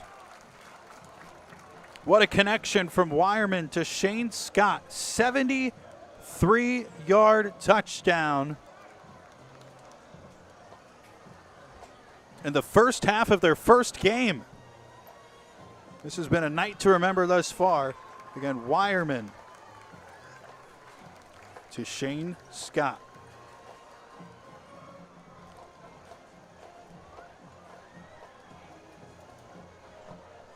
Well, North Port still has a little bit of time to maybe get into field goal range with a $1:17 to play in the opening half, but with Wellen Park receiving that second half kickoff, they could easily take off a significant chunk of clock to begin the third quarter. And you're just in chase mode if you're the Bobcats from this point forward, especially if they're unable to get at least a field goal to close out the first half of the kickoff classic from Wellen Park High School. 24-7 Eagles over the Bobcats.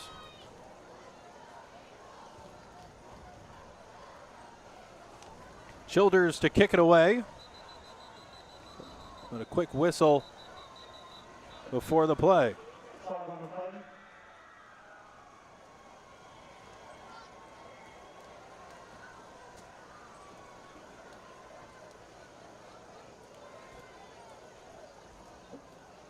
Wellen Park offsides.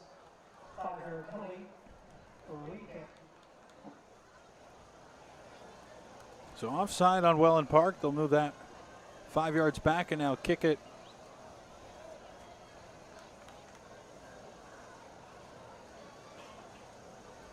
from the 35, it should be.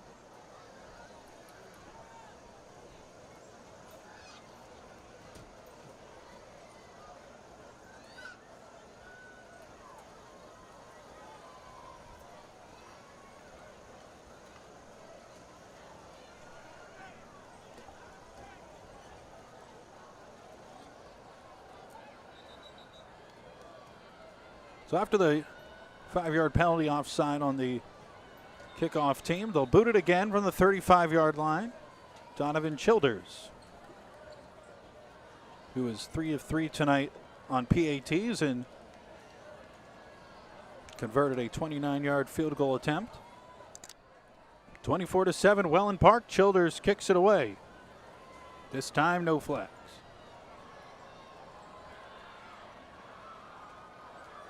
And that takes,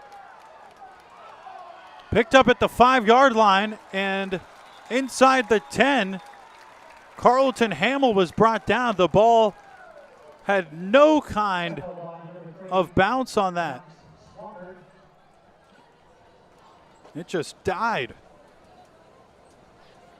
We look at this again. It was a high kickoff that bounced it around the 5. And 9 times out of 10, that'll roll through the end zone.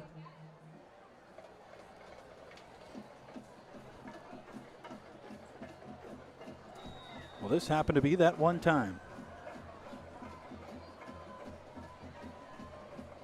So from the 10-yard line, Northport is in a little bit of a tricky situation here. You don't want to turn it over, but also you need points. And it is the kickoff classic. It does not count toward the final record. So you may as well take a chance.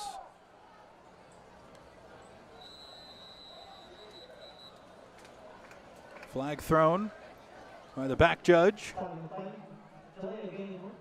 And a delay of game on Northport. They've had about 3 delay of games now. So they'll be backed up to their own 5 now. Northport already has a lost fumble that led to a Wellen Park touchdown inside their own 10-yard line.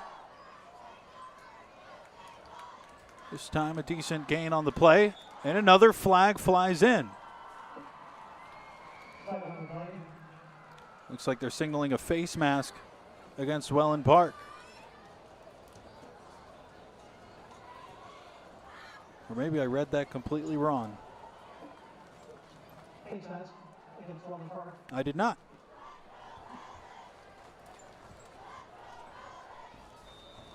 .65 seconds to play in the first half. 24-7 Wellen Park.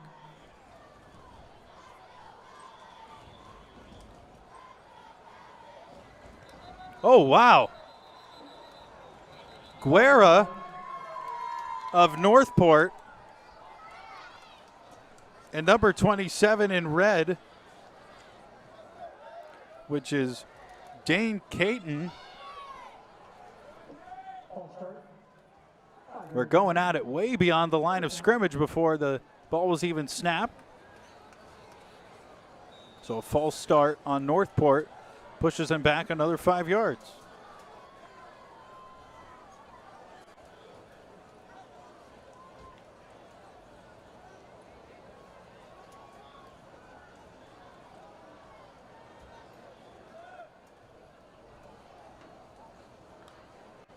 You could just look at the sideline. These Wellen Park coaches, they care. Well, there's a big gain up the middle for Northport. Plunging forward, Pagan. This will be a Bobcats first down. Just every time a player makes a mistake, they're not being left alone. They are truly coaching him up. Because in the first ever game for the program, you have to let your players know who's the boss. Can't let him run over you.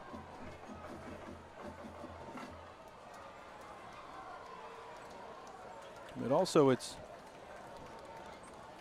loving and caring as well. It's a beautiful mix of hard coaching as that ends the first half. 24-7 Wellen Park. And it has been 24/7 energy at the home of the Eagles ever since August 10th. On the first day of school. Maximum turnout of over 6,000 people at Wellen Park High School football stadium tonight, and their Eagles lead by 3 scores going into the half. Wellen Park 24, Northport 7. 17-point lead off of 24 unanswered points for the Eagles. We'll go into halftime. Wellen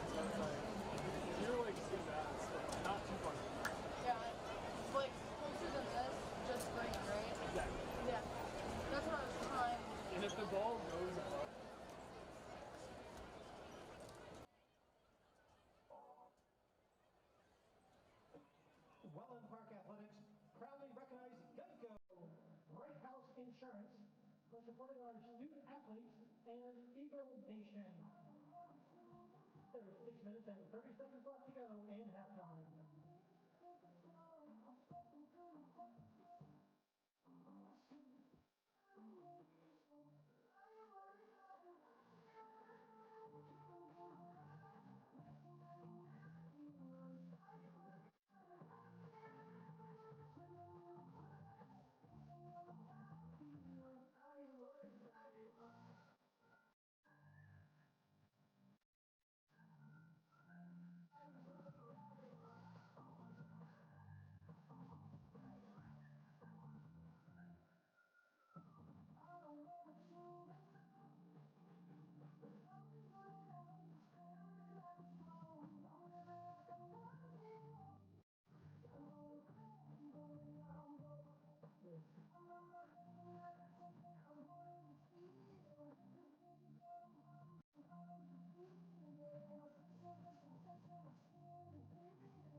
supported by Custom Mortgage. Thank you for supporting Wellen Park High School athletics.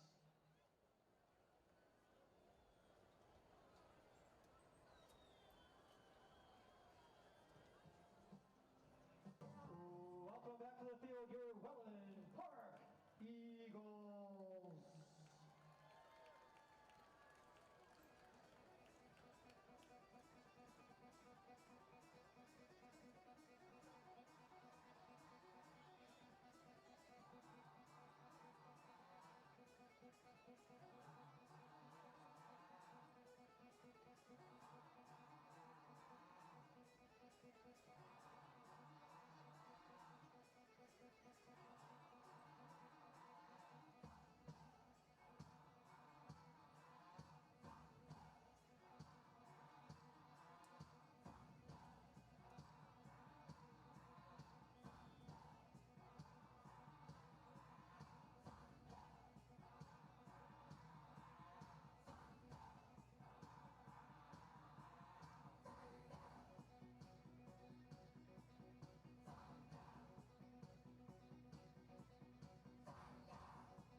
Welcome back to Wellen Park High School.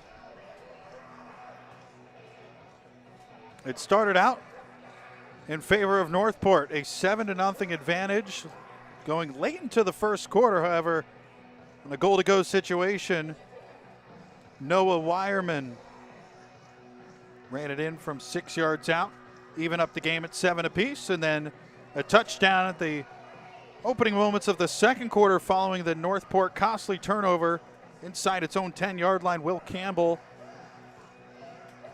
had the 3-yard rushing touchdown.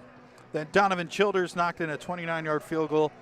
And the highlight of the first half, the 73-yard touchdown, Noah Wireman to Shane Scott.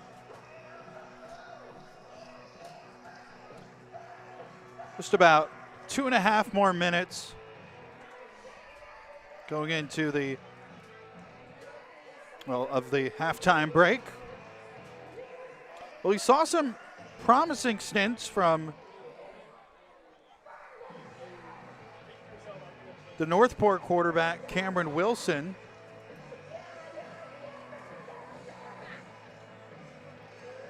No interceptions so far from either team, just a couple of fumbles lost. And what I really liked is that this is the first game in Wellen Park football's history, and the early turnover from Curtis Beaudry, he rebounded on his very next opportunity on a punt return and set up Wellen Park in solid field position at their own 40. And then 60 yards later, Wireman runs into the end zone for the first ever Wellen Park points. Wellen Park, the 2026 varsity schedule for the regular season will begin on Friday, August 21st, a week from tonight, at Mariner High.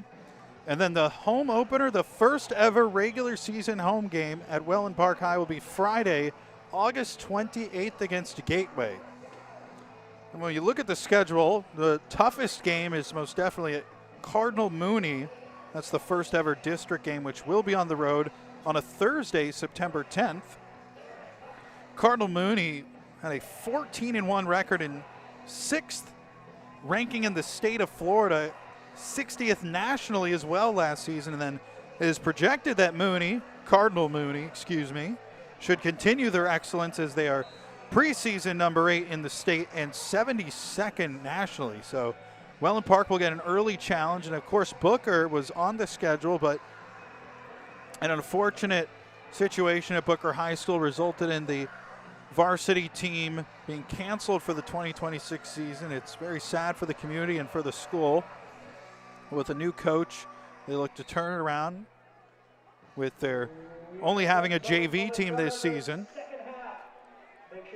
So Wellen Park will have to fill that home game. Because as of now, only 3 regular season home games. But why would a team not want to come here and play? I think you could maybe even get an out-of-state team to come down to this pristine and newly founded facility at Wellen Park. 325,000 square foot school and 6,080 seats here at the stadium.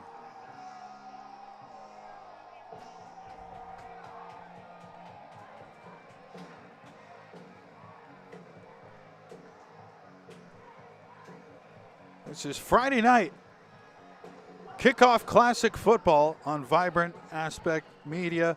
I'm Ben Slotnick from Wellen Park High School. All that build up to the first new high school in Sarasota County in a quarter of a century. And you can feel the energy in the building tonight. Well, it's not a building, in the stadium tonight. It really is a stadium. This isn't just a field, this is a stadium.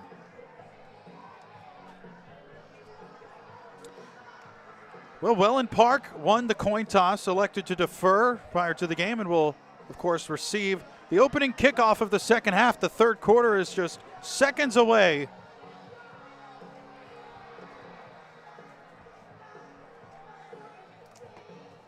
Set to kick it away, Javen Stevens.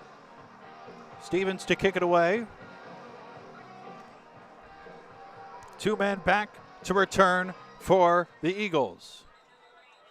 And before we begin the second half, we have a couple of whistles.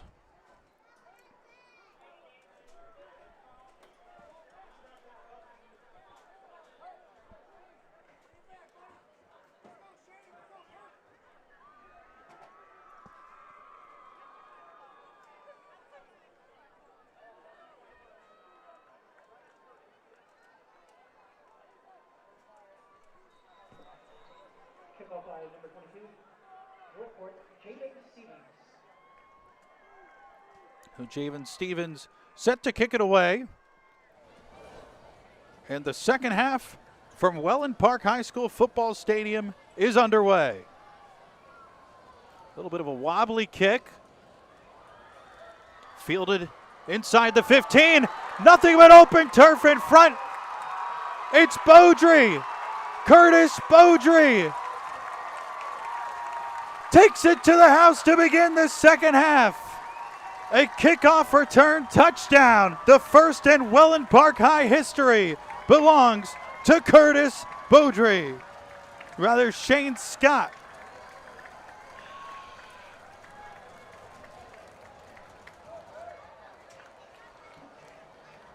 Kickoff return by touchdown by number 10, Shane Scott. That's Eagles touchdown. Shane Scott. Oh, that was Beaudry. That was right, that was Beaudry. On those 0s and 8s look so similar. But it was, in fact, Curtis Beaudry on the kickoff return for the touchdown. As the PAT is good from Donovan Childers, it is 31-7 Eagles. All unanswered points from the home Reds. Eagles now up by 24 points. You can see offensive tackle Liam Komorowski wearing number 73 for Wellen Park, pumping up the crowd. Komorowski has done a fine job tonight protecting Wireman and company of the Wellen Park offense. Really an all-around exceptional job. Sasha Heyer had these guys ready. I spoke with Coach Heyer yesterday, the head coach of Wellen Park, with a West Virginia flag in his background. Spoke about Rich Rodriguez.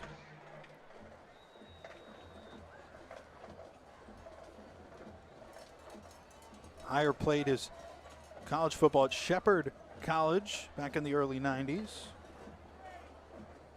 And he's been coaching now for 31 years, more than 3 decades of experience coaching on the football field. Sasha Heyer. It is kicked away and it hops over Dylan Nip, who is awaiting the kickoff, and it's the first touchback of tonight.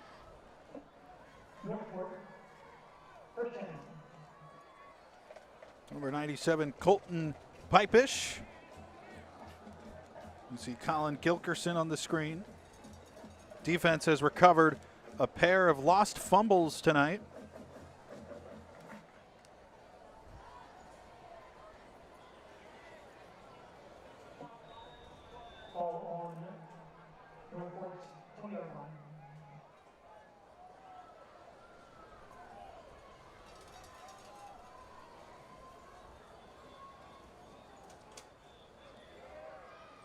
First play is a handoff and a quick flag thrown with 0 hesitation.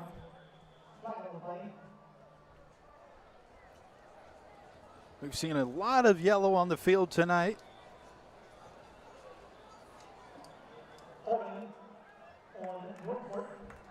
So holding penalty, and Wellen Park has been significantly more disciplined tonight.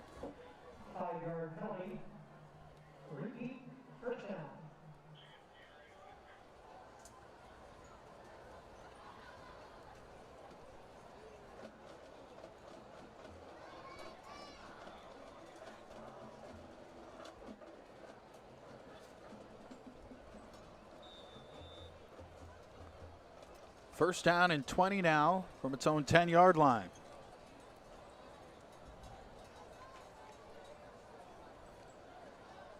Cameron Wilson in the gun with Christian Pagan to his left in the backfield. Fakes the give to Pagan. Skies it deep, and he has an open receiver caught by Zachary Patchell, who spins around a couple of defenders and is brought down at the 47-yard line. A pickup of 32 on the play from Wilson to Patchell. It was underthrown, but Patchell made a very impressive adjustment and then was brought down at the 47 after shedding a pair of tackles. There he is, brought down at the 47-yard line. Gain of 32. So first down, nearing Wellen Park territory. Here come the North Port Bobcats looking to respond to the Curtis Beaudry return touchdown. Makes the give. Throw is wide of the intended target. Once again, Zachary Patchell. It'll be second down and 10 for the Bobcats. I mentioned earlier tonight, it really does look like Georgia Southern visiting South Alabama. These are clean uniforms. Wellen Park really hit a home run on pretty much everything here.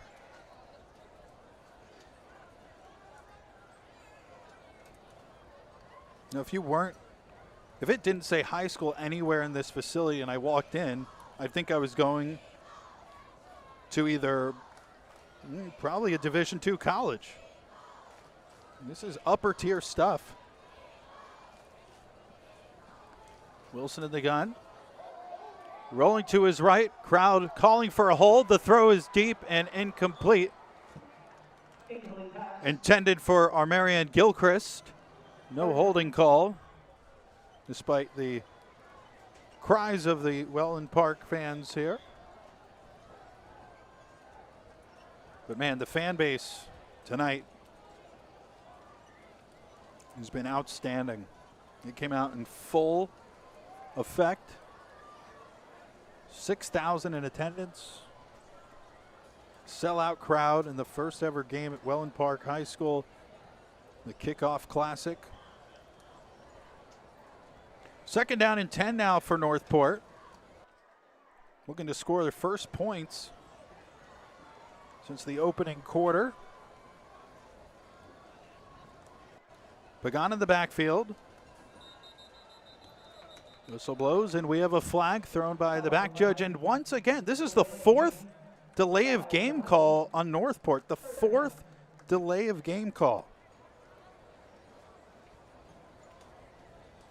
And that has been the, well, it's funny because number 0 on North Port is Achilles Douglas, but the Achilles heel has been the delay of games, stopping any sort of momentum you have. A lot of holding calls and unnecessary roughness, but delay of game is something that, you know, I understand holding calls once in a while, but 4 delay of games is, that's a high number. And now another whistle and a timeout from North Port. But the good news is that North Port has plenty of time to fix what they need to improve. And that's why we're playing football tonight. Both teams get a chance to see what they have, what they can do. But North Port uses its first time out of the half. 31-7, Wellen Park leads.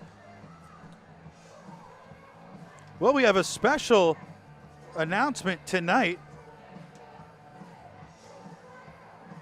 Is an anniversary.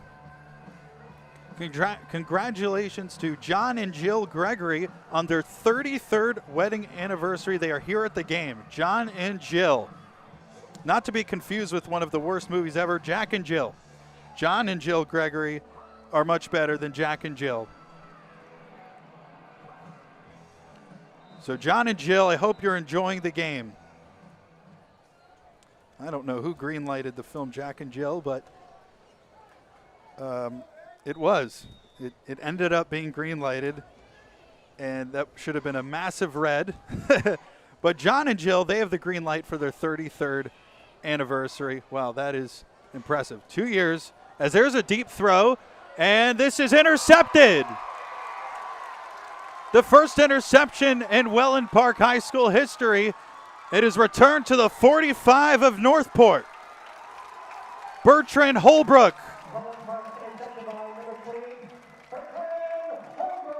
Bertrand Holbrook really had nobody around him on this interception. We take another look. That's just severely underthrown, and Bertrand Holbrook probably just got the easiest interception of his young career, but he also had a stellar return and cements his name in the Wellen Park history books.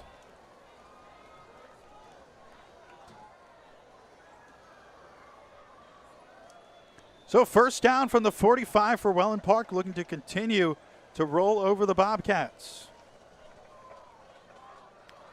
Early give, and it's taken to the 35, and it should be a first down for Will Campbell.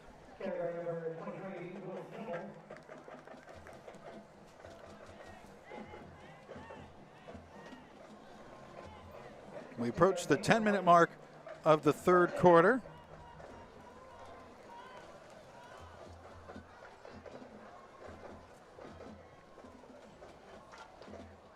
Three receivers, one to the right. The handoff to Will Campbell. He'll take it up the middle, looking to get a late push, but forward progress, whistle blown. And a decent chunk on the play of about 6 yards. So second down and 4 for the Eagles at the North Port 29-yard line.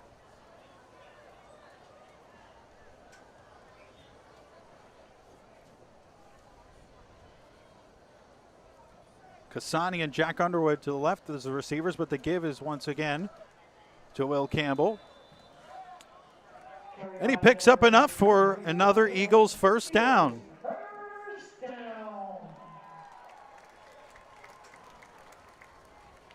The Eagles have not taken their foot off the gas.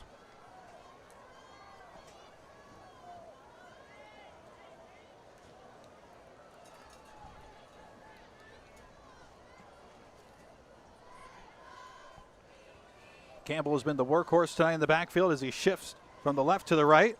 Wireman hands it off. And there he goes, Will Campbell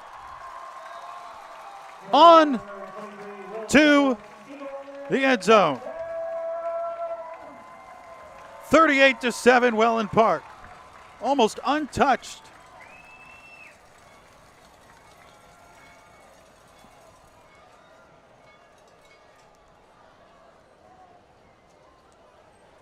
$37-7 pending now the extra point to make it a 31-point lead.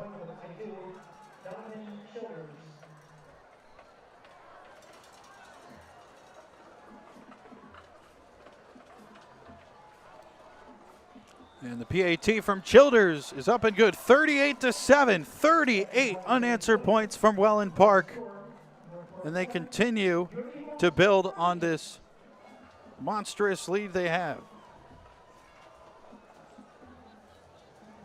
Tonight's game is proudly supported by Lightspeed Voice. Thank you for supporting Wellen Park High School Athletics. So Will Campbell's second rushing touchdown of the night.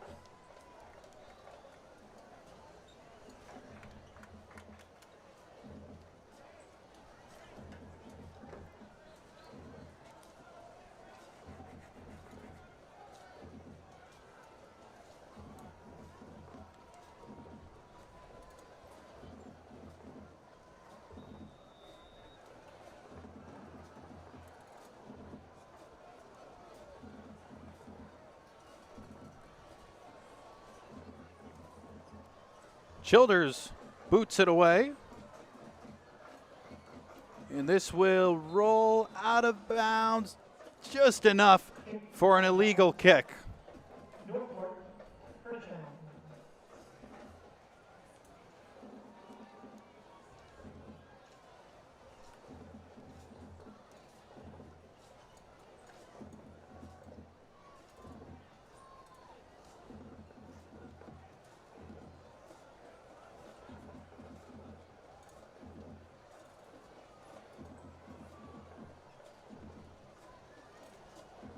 So the ball will be on the 35.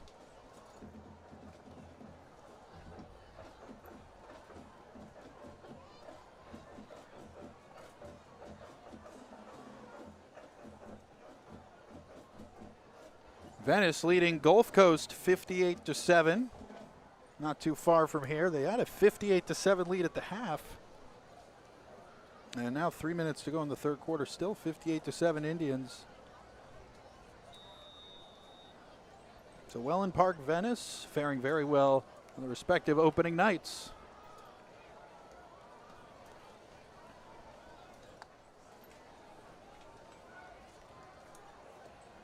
Give up the middle. Minimal gain for Sajeev Johnson. Oh, they're more than minimal. Pickup of 6. Didn't feel like he got too much there, but Sajeev Johnson.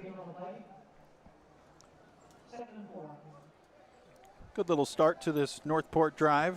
They trail 38-7. 8 minutes and 45 seconds to play in the third quarter.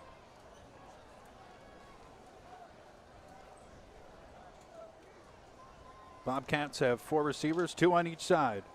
Wilson fakes the handoff. Throws it deep downfield and overshoots his intended target of Caleb Lawrence by about 5 yards.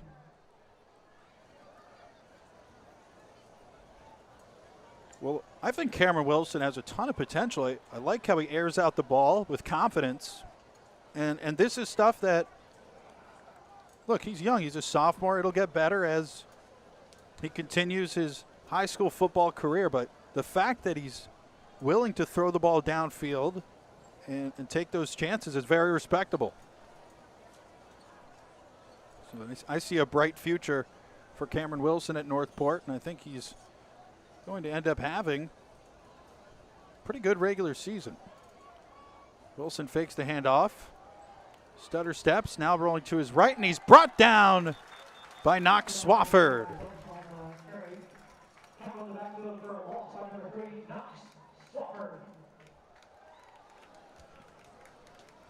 And that'll bring up 4th down and medium, 4th and 4 for the Bobcats. And at this point, you might as well go for it, but it looks like the punt team is coming on. And it is. So Javen Stevens will kick it away on 4th and 4. Back to return for Wellen Park is the lethal and speedy Shane Scott. And there's a flag. And I think it's going against the Bobcats.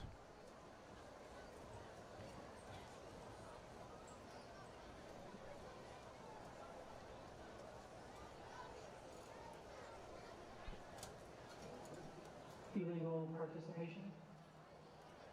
Penalty. 4th down. Again, another unforced error for North Port. Stevens to punt. Shane Scott back to return, standing at the 31-yard line.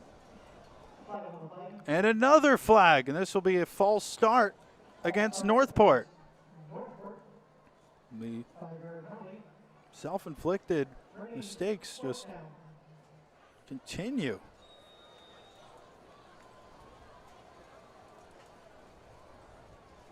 Shane Scott moves up from standing at the 31-yard line to the 37. Boot is away, and it probably won't reach him as it bounces at midfield and then rolls back to midfield after it trickled into North Port territory. But ultimately, Wellen Park will take over right at the 50.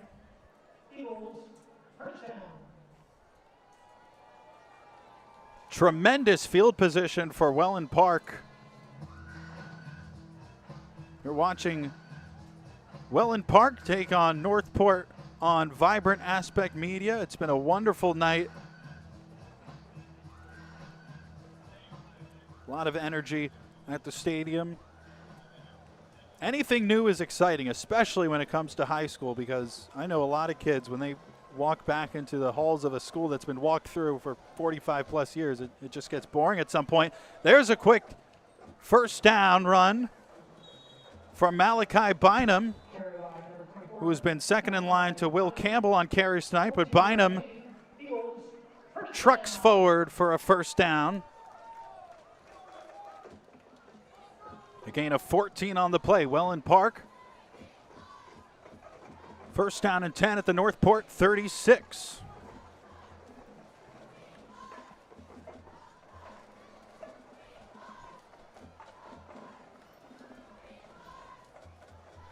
Now it is Campbell in the backfield, and it's handed off to him. Will Campbell sheds a few tackles. A late flag thrown in the backfield, and he's brought down at about the 29.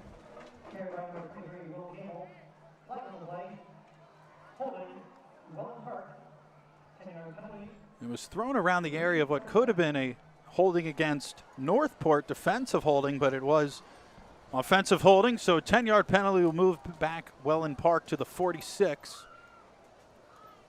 of the Bobcats.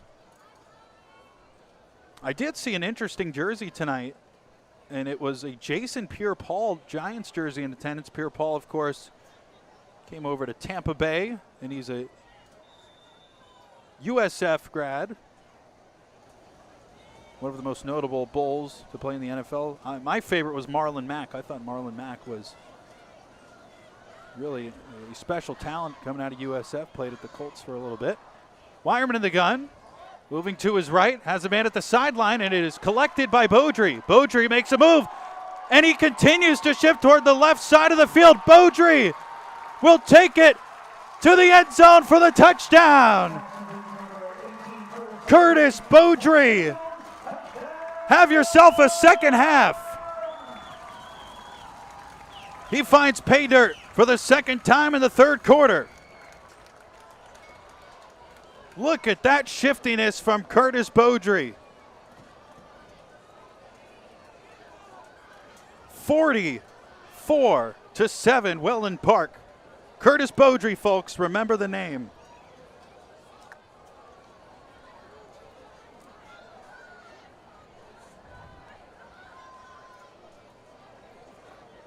Well, once he caught the ball, he looked like Curtis Martin and not Curtis Beaudry. Looks like they're going to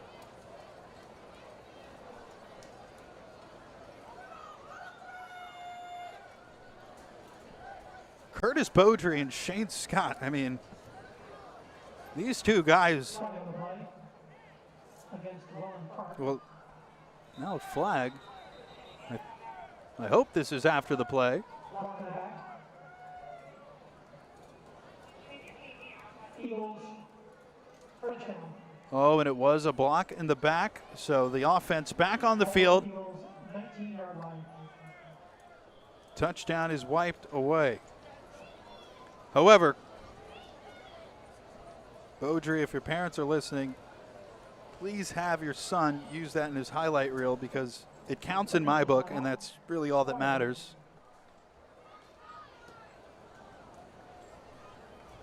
Now, I could look at that play again.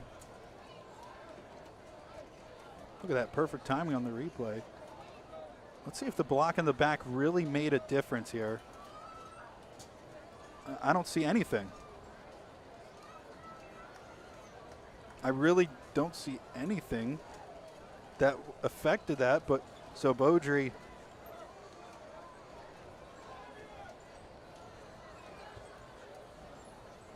he was untouched all the way. Wow. Well, if the football gods are watching, I think they'll let Beaudry get a touchdown this time that counts.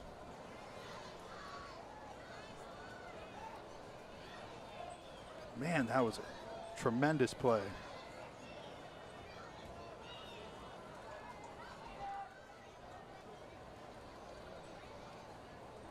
So Wellen Park continues the drive at the 19.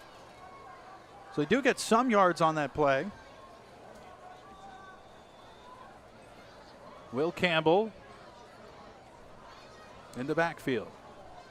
Graham Cassani at the top of the screen. The give is to himself.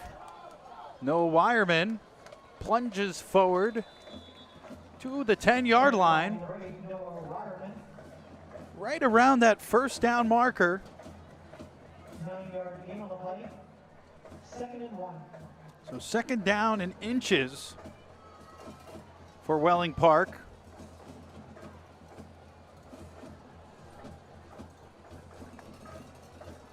Graham Cassani and Jack Underwood are the wideouts to the right, and to the left it is Curtis Beaudry looking to get his second touchdown as there's a give to Will Campbell. And he'll bring it down inside the 5-yard line, a first down for Wellen Park.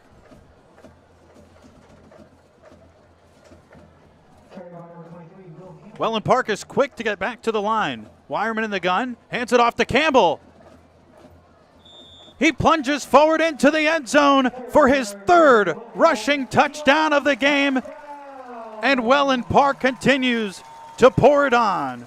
44 unanswered points, and they lead 44-7.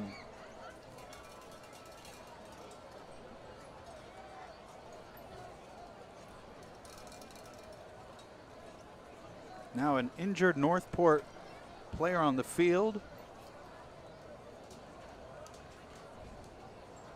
Oh no, this does not look good.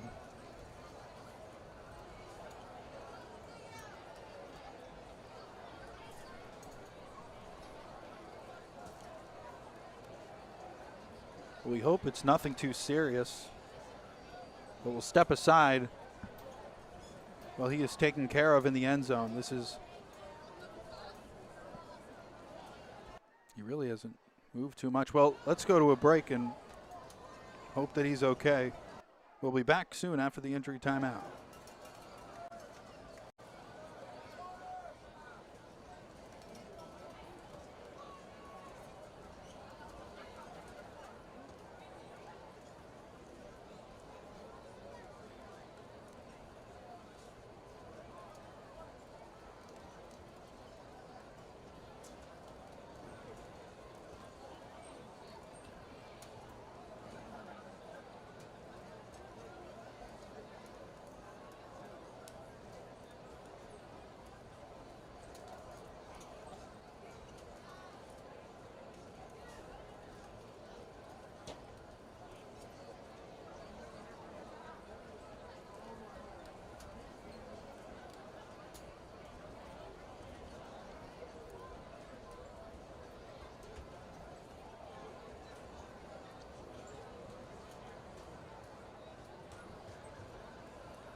We're back. The injured player was sophomore number 58, Damian Jones, it looked like.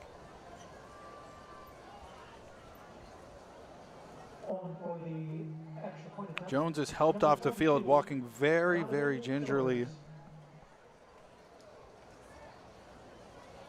My pair of Bobcat staffers still in the end zone and now heading toward the sideline.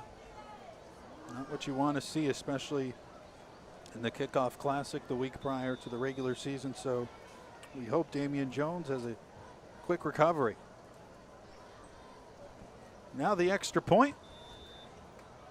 It was good. It was a low snap, but Donovan Childers able to boot it through. 45-7, Wellen Park.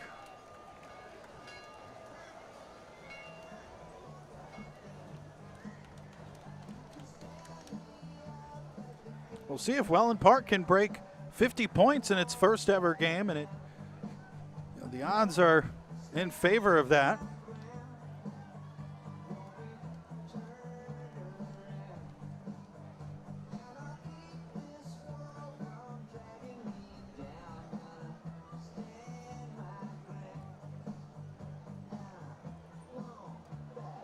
Childers has been busy tonight with 6 PATs and 1 field goal, which was converted.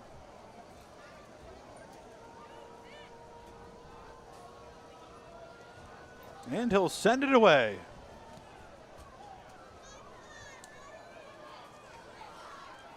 It's returned by Zachary Patchell. Patchell still untouched. Patchell across the 25.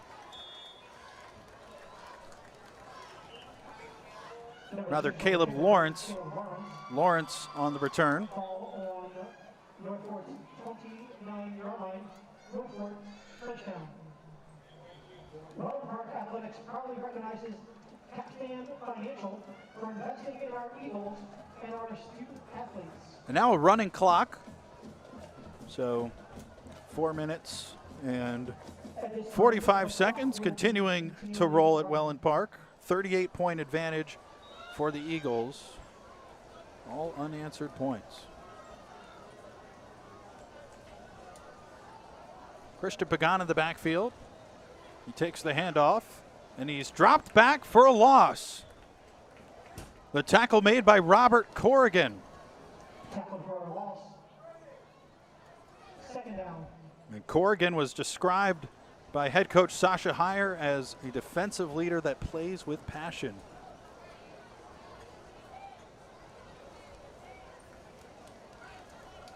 Well, makes sense. Up 38 points. Closing minutes of the third quarter. And still high energy after getting that TFL. Dropping back Christian Pagan for a loss of 2.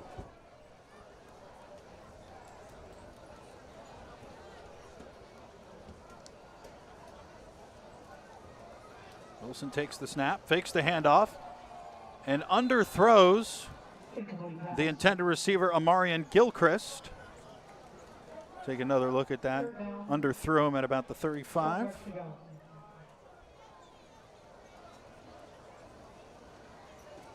But the North Port receivers have done a fine job tonight getting open, exposing whatever they can in the Wellen Park defense, but just a lot of misconnections.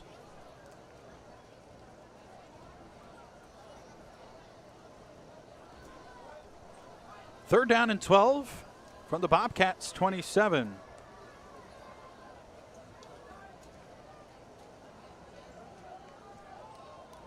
And they play it safe, handing it off to Sajeev Johnson, who will get nowhere near the first down marker. 2-yard gain on the play. Fourth down, 9 yards to go. So a pickup of 3, and now 4th down and 9.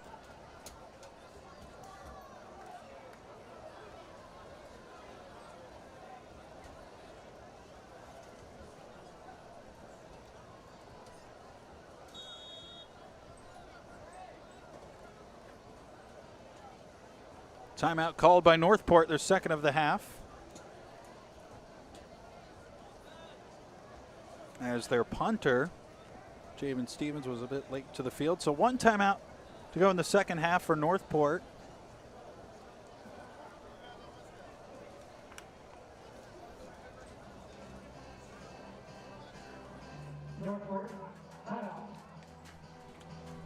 So really the star players of the game have been Noah Wireman, Will Campbell, who's run for three touchdowns,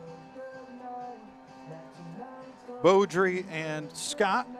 And also on the defensive side, Knox Swafford and Robert Corrigan have been excellent.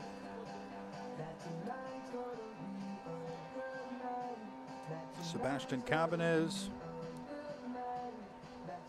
And A.J. Baldwin had some decent carries earlier in the game, just all around. This is exactly what you want to see for your inaugural program game. Javen Stevens punts it away from the 20-yard line. It's a low kick. Starts to roll from the 45, and it is touched immediately.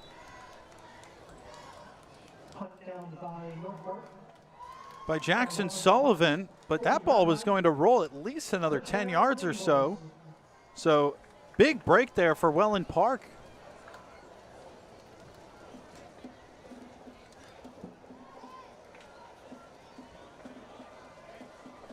They'll have excellent field position, chasing 50 points. Again, it's a running clock. 90 seconds to play in the third quarter. And we have a change at quarterback. Now in the game, number 12, Louis Does. Louis Does hands it off to Baldwin. And Baldwin surges forward. Rather, Malachi Bynum, 42 and 24. Baldwin 42 and Bynum 24. As Bynum picked up 5 on the play. So Louis Does, the last name is a really interesting spelling, D-U-Z-S, but it's Does. So Louis does play quarterback.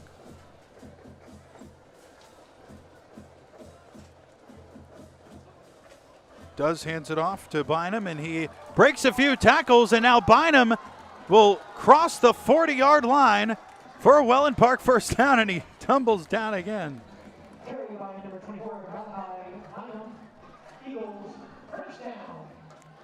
A first down into North Port territory. 20 seconds to play in the third quarter.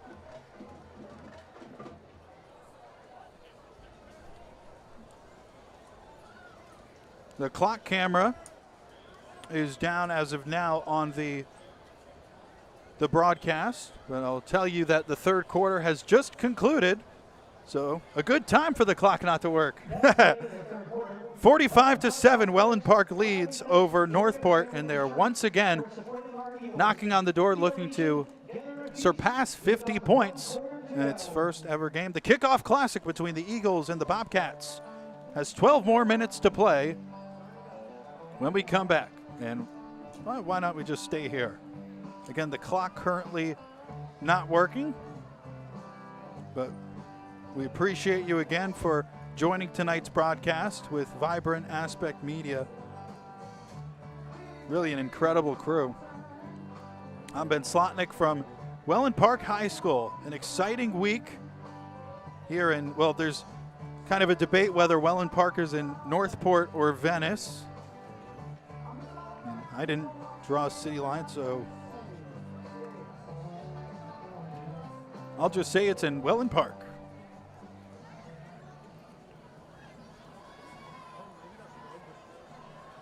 Still in at quarterback, Louis Does. The night most likely done for Noah Wireman. Does is joined by Bynum in a single back set. Bynum takes the handoff. He's brought down aggressively. Daniel Skorupa on the tackle. Some great last names on both rosters. Skorupa is great, and nothing beats Freddie Mancuso Buba, number 14 for Wellen Park High School.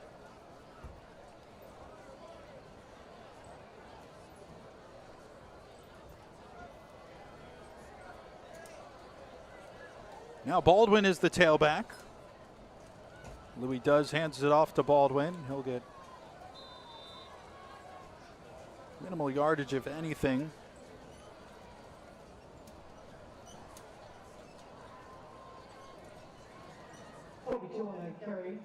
New wide receivers now into the game. For the first time, we're seeing number 19, Landon Martin. Number 14, Freddie Mancuso Buba. Played a few snaps, but now he's in at wide out. As receivers swapping sides. Also, you see number 81, Landon Cumberbatch. Cumberbatch is at the bottom of the screen, and at the top, Landon Martin. Dropping back to pass, Louis Does. And Louis Does is sacked at about midfield by Isaiah Rager. Now, Rager is both a defensive end and a wide receiver. I don't know how he manages to do that, but that's impressive, and he comes up with a big sack.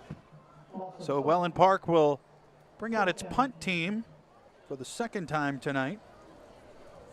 Back to return for North Port is number 10, Braylon Dane, the senior wide receiver, standing at the 13-yard line. And it's a low snap, fielded cleanly though, and it's a low punt that bounces into the arms of Dane. Dane breaks a tackle, but can't get much more. However, a flag comes in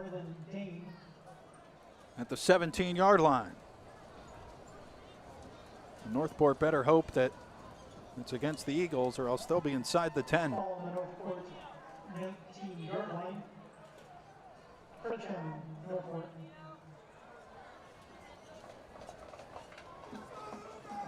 Perhaps I saw a penalty that wasn't. In any event, from the 18-yard line, Northport takes over. The clock continues to run. Again, no clock on the graphic scoreboard. It's a beautiful graphic, though.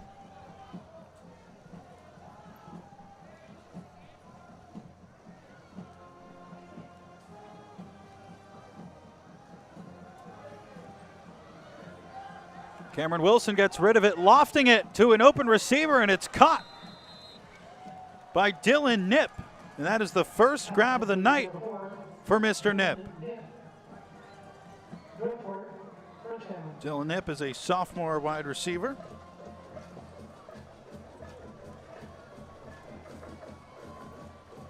Impressive grab.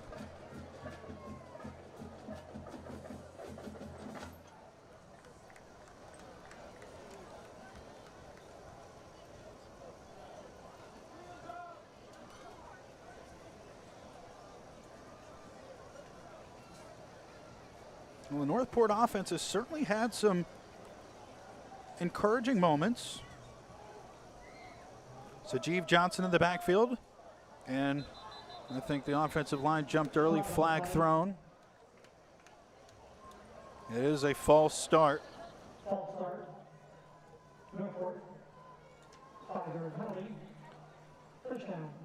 I'm here to remind you that Wellen Park, a week from tonight, plays its first ever regular season game, August 21st at Mariner, and then August 28th, 2 weeks from today on a Friday night, it is Gateway that comes into town, the first ever regular season home game at Wellen Park High School, and I have no doubt that it'll once again be a packed house at the home of the Eagles.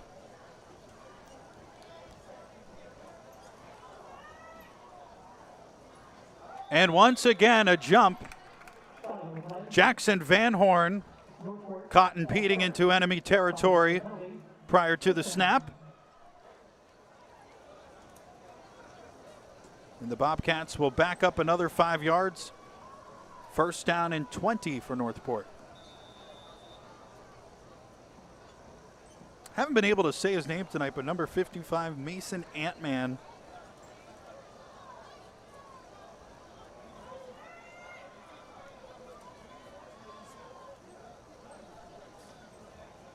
Ant-Man was a good movie. Wilson hands it off to Sajeev Johnson. To about the 35 he goes. Carry by number 11, Sajeev Johnson, 2-yard gain. Well, going back to what Wellen Park High School is, a 917-seat auditorium theater with an orchestra pit, 1,849-seat gymnasium, and this state-of-the-art 6,080-seat football stadium with FIFA-authenticated turf.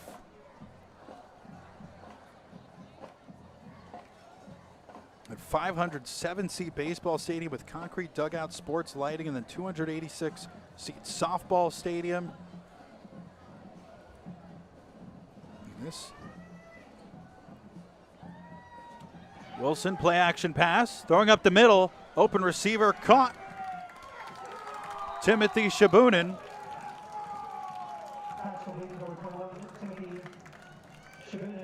And he's tackled by Robert DeLuca.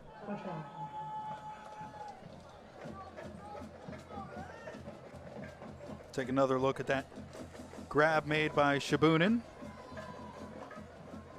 A correction, the tackle was not made by DeLuca. It was Dane Cante. I have Johnny DeLuca on my mind.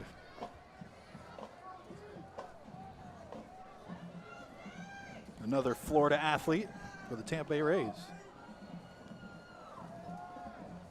Wilson gives it to Pagan. Nowhere to go except into the arms of this time Robert DeLuca.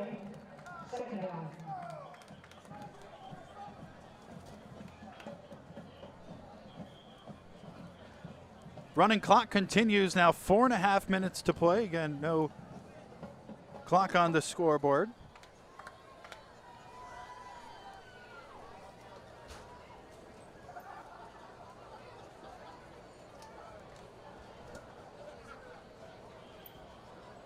We see one player with a Guardian cap, which is number 67, Roman DePede.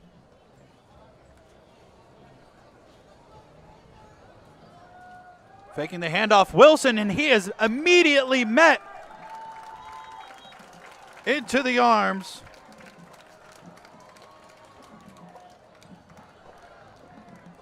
of an unknown player. No number 84 on the roster.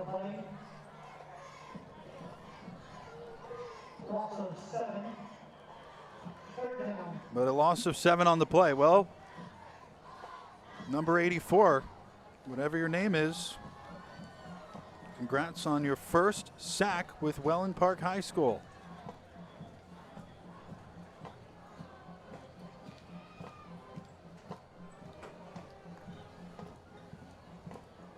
Joey Galloway,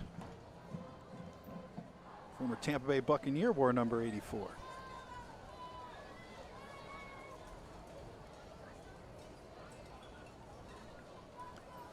Approaching the 3-minute mark, 3rd down and 15 for North Port.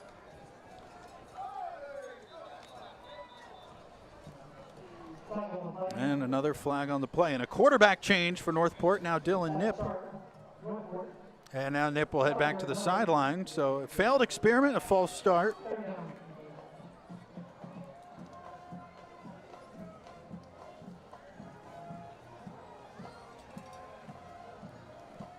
Principal Mark Grossenbacher of Wellen Park must be ecstatic about tonight's performance and really the all-around scene at Wellen Park. This has been a special night.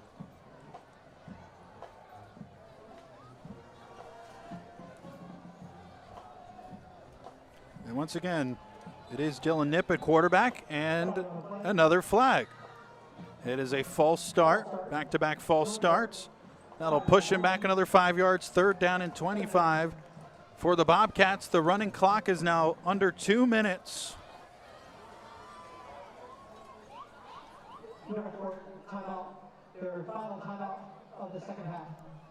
North Port calls its final timeout of the second half, so that will stop the clock, though, with 1:56 to play. Sasha Heyer standing around midfield. We appreciate you tuning into tonight's broadcast with Vibrant Aspect Media. Wellen Park with a commanding 45-7 lead. They once trailed in this game 7-0.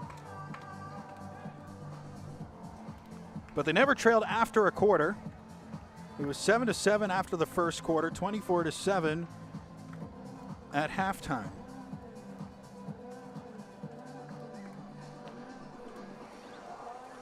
Well, the crowd has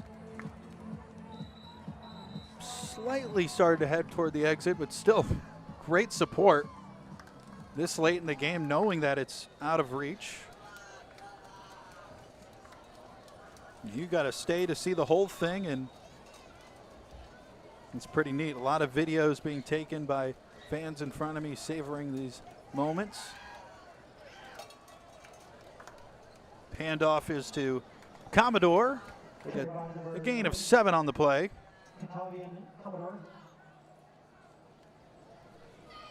It'll be 4th down and long. And at this point, why not roll the dice?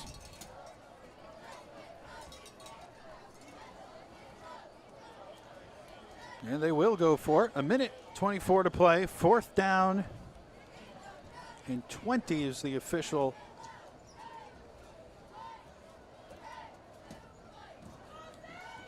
line to gain. And it's a handoff that's botched. The ball is still loose. It's still on the ground and recovered by it doesn't matter who, because Wellen Park will take over at the 40-yard line off a turnover on downs / fumble recovery. Really could be both. The clock is now at 45 seconds running. We'll see if we'll get even one more play.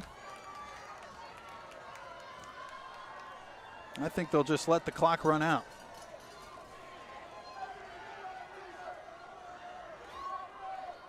Cheerleaders now throwing out 3 T-shirts. A couple of good catches in the crowd. Another great catch.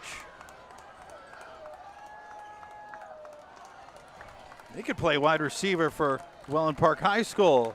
The final 15 seconds of a running clock.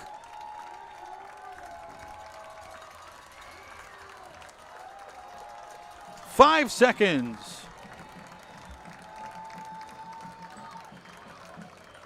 The clock expires, and in its first game in program history, Wellen Park High School wins 45-7 over the North Port Bobcats in the Kickoff Classic.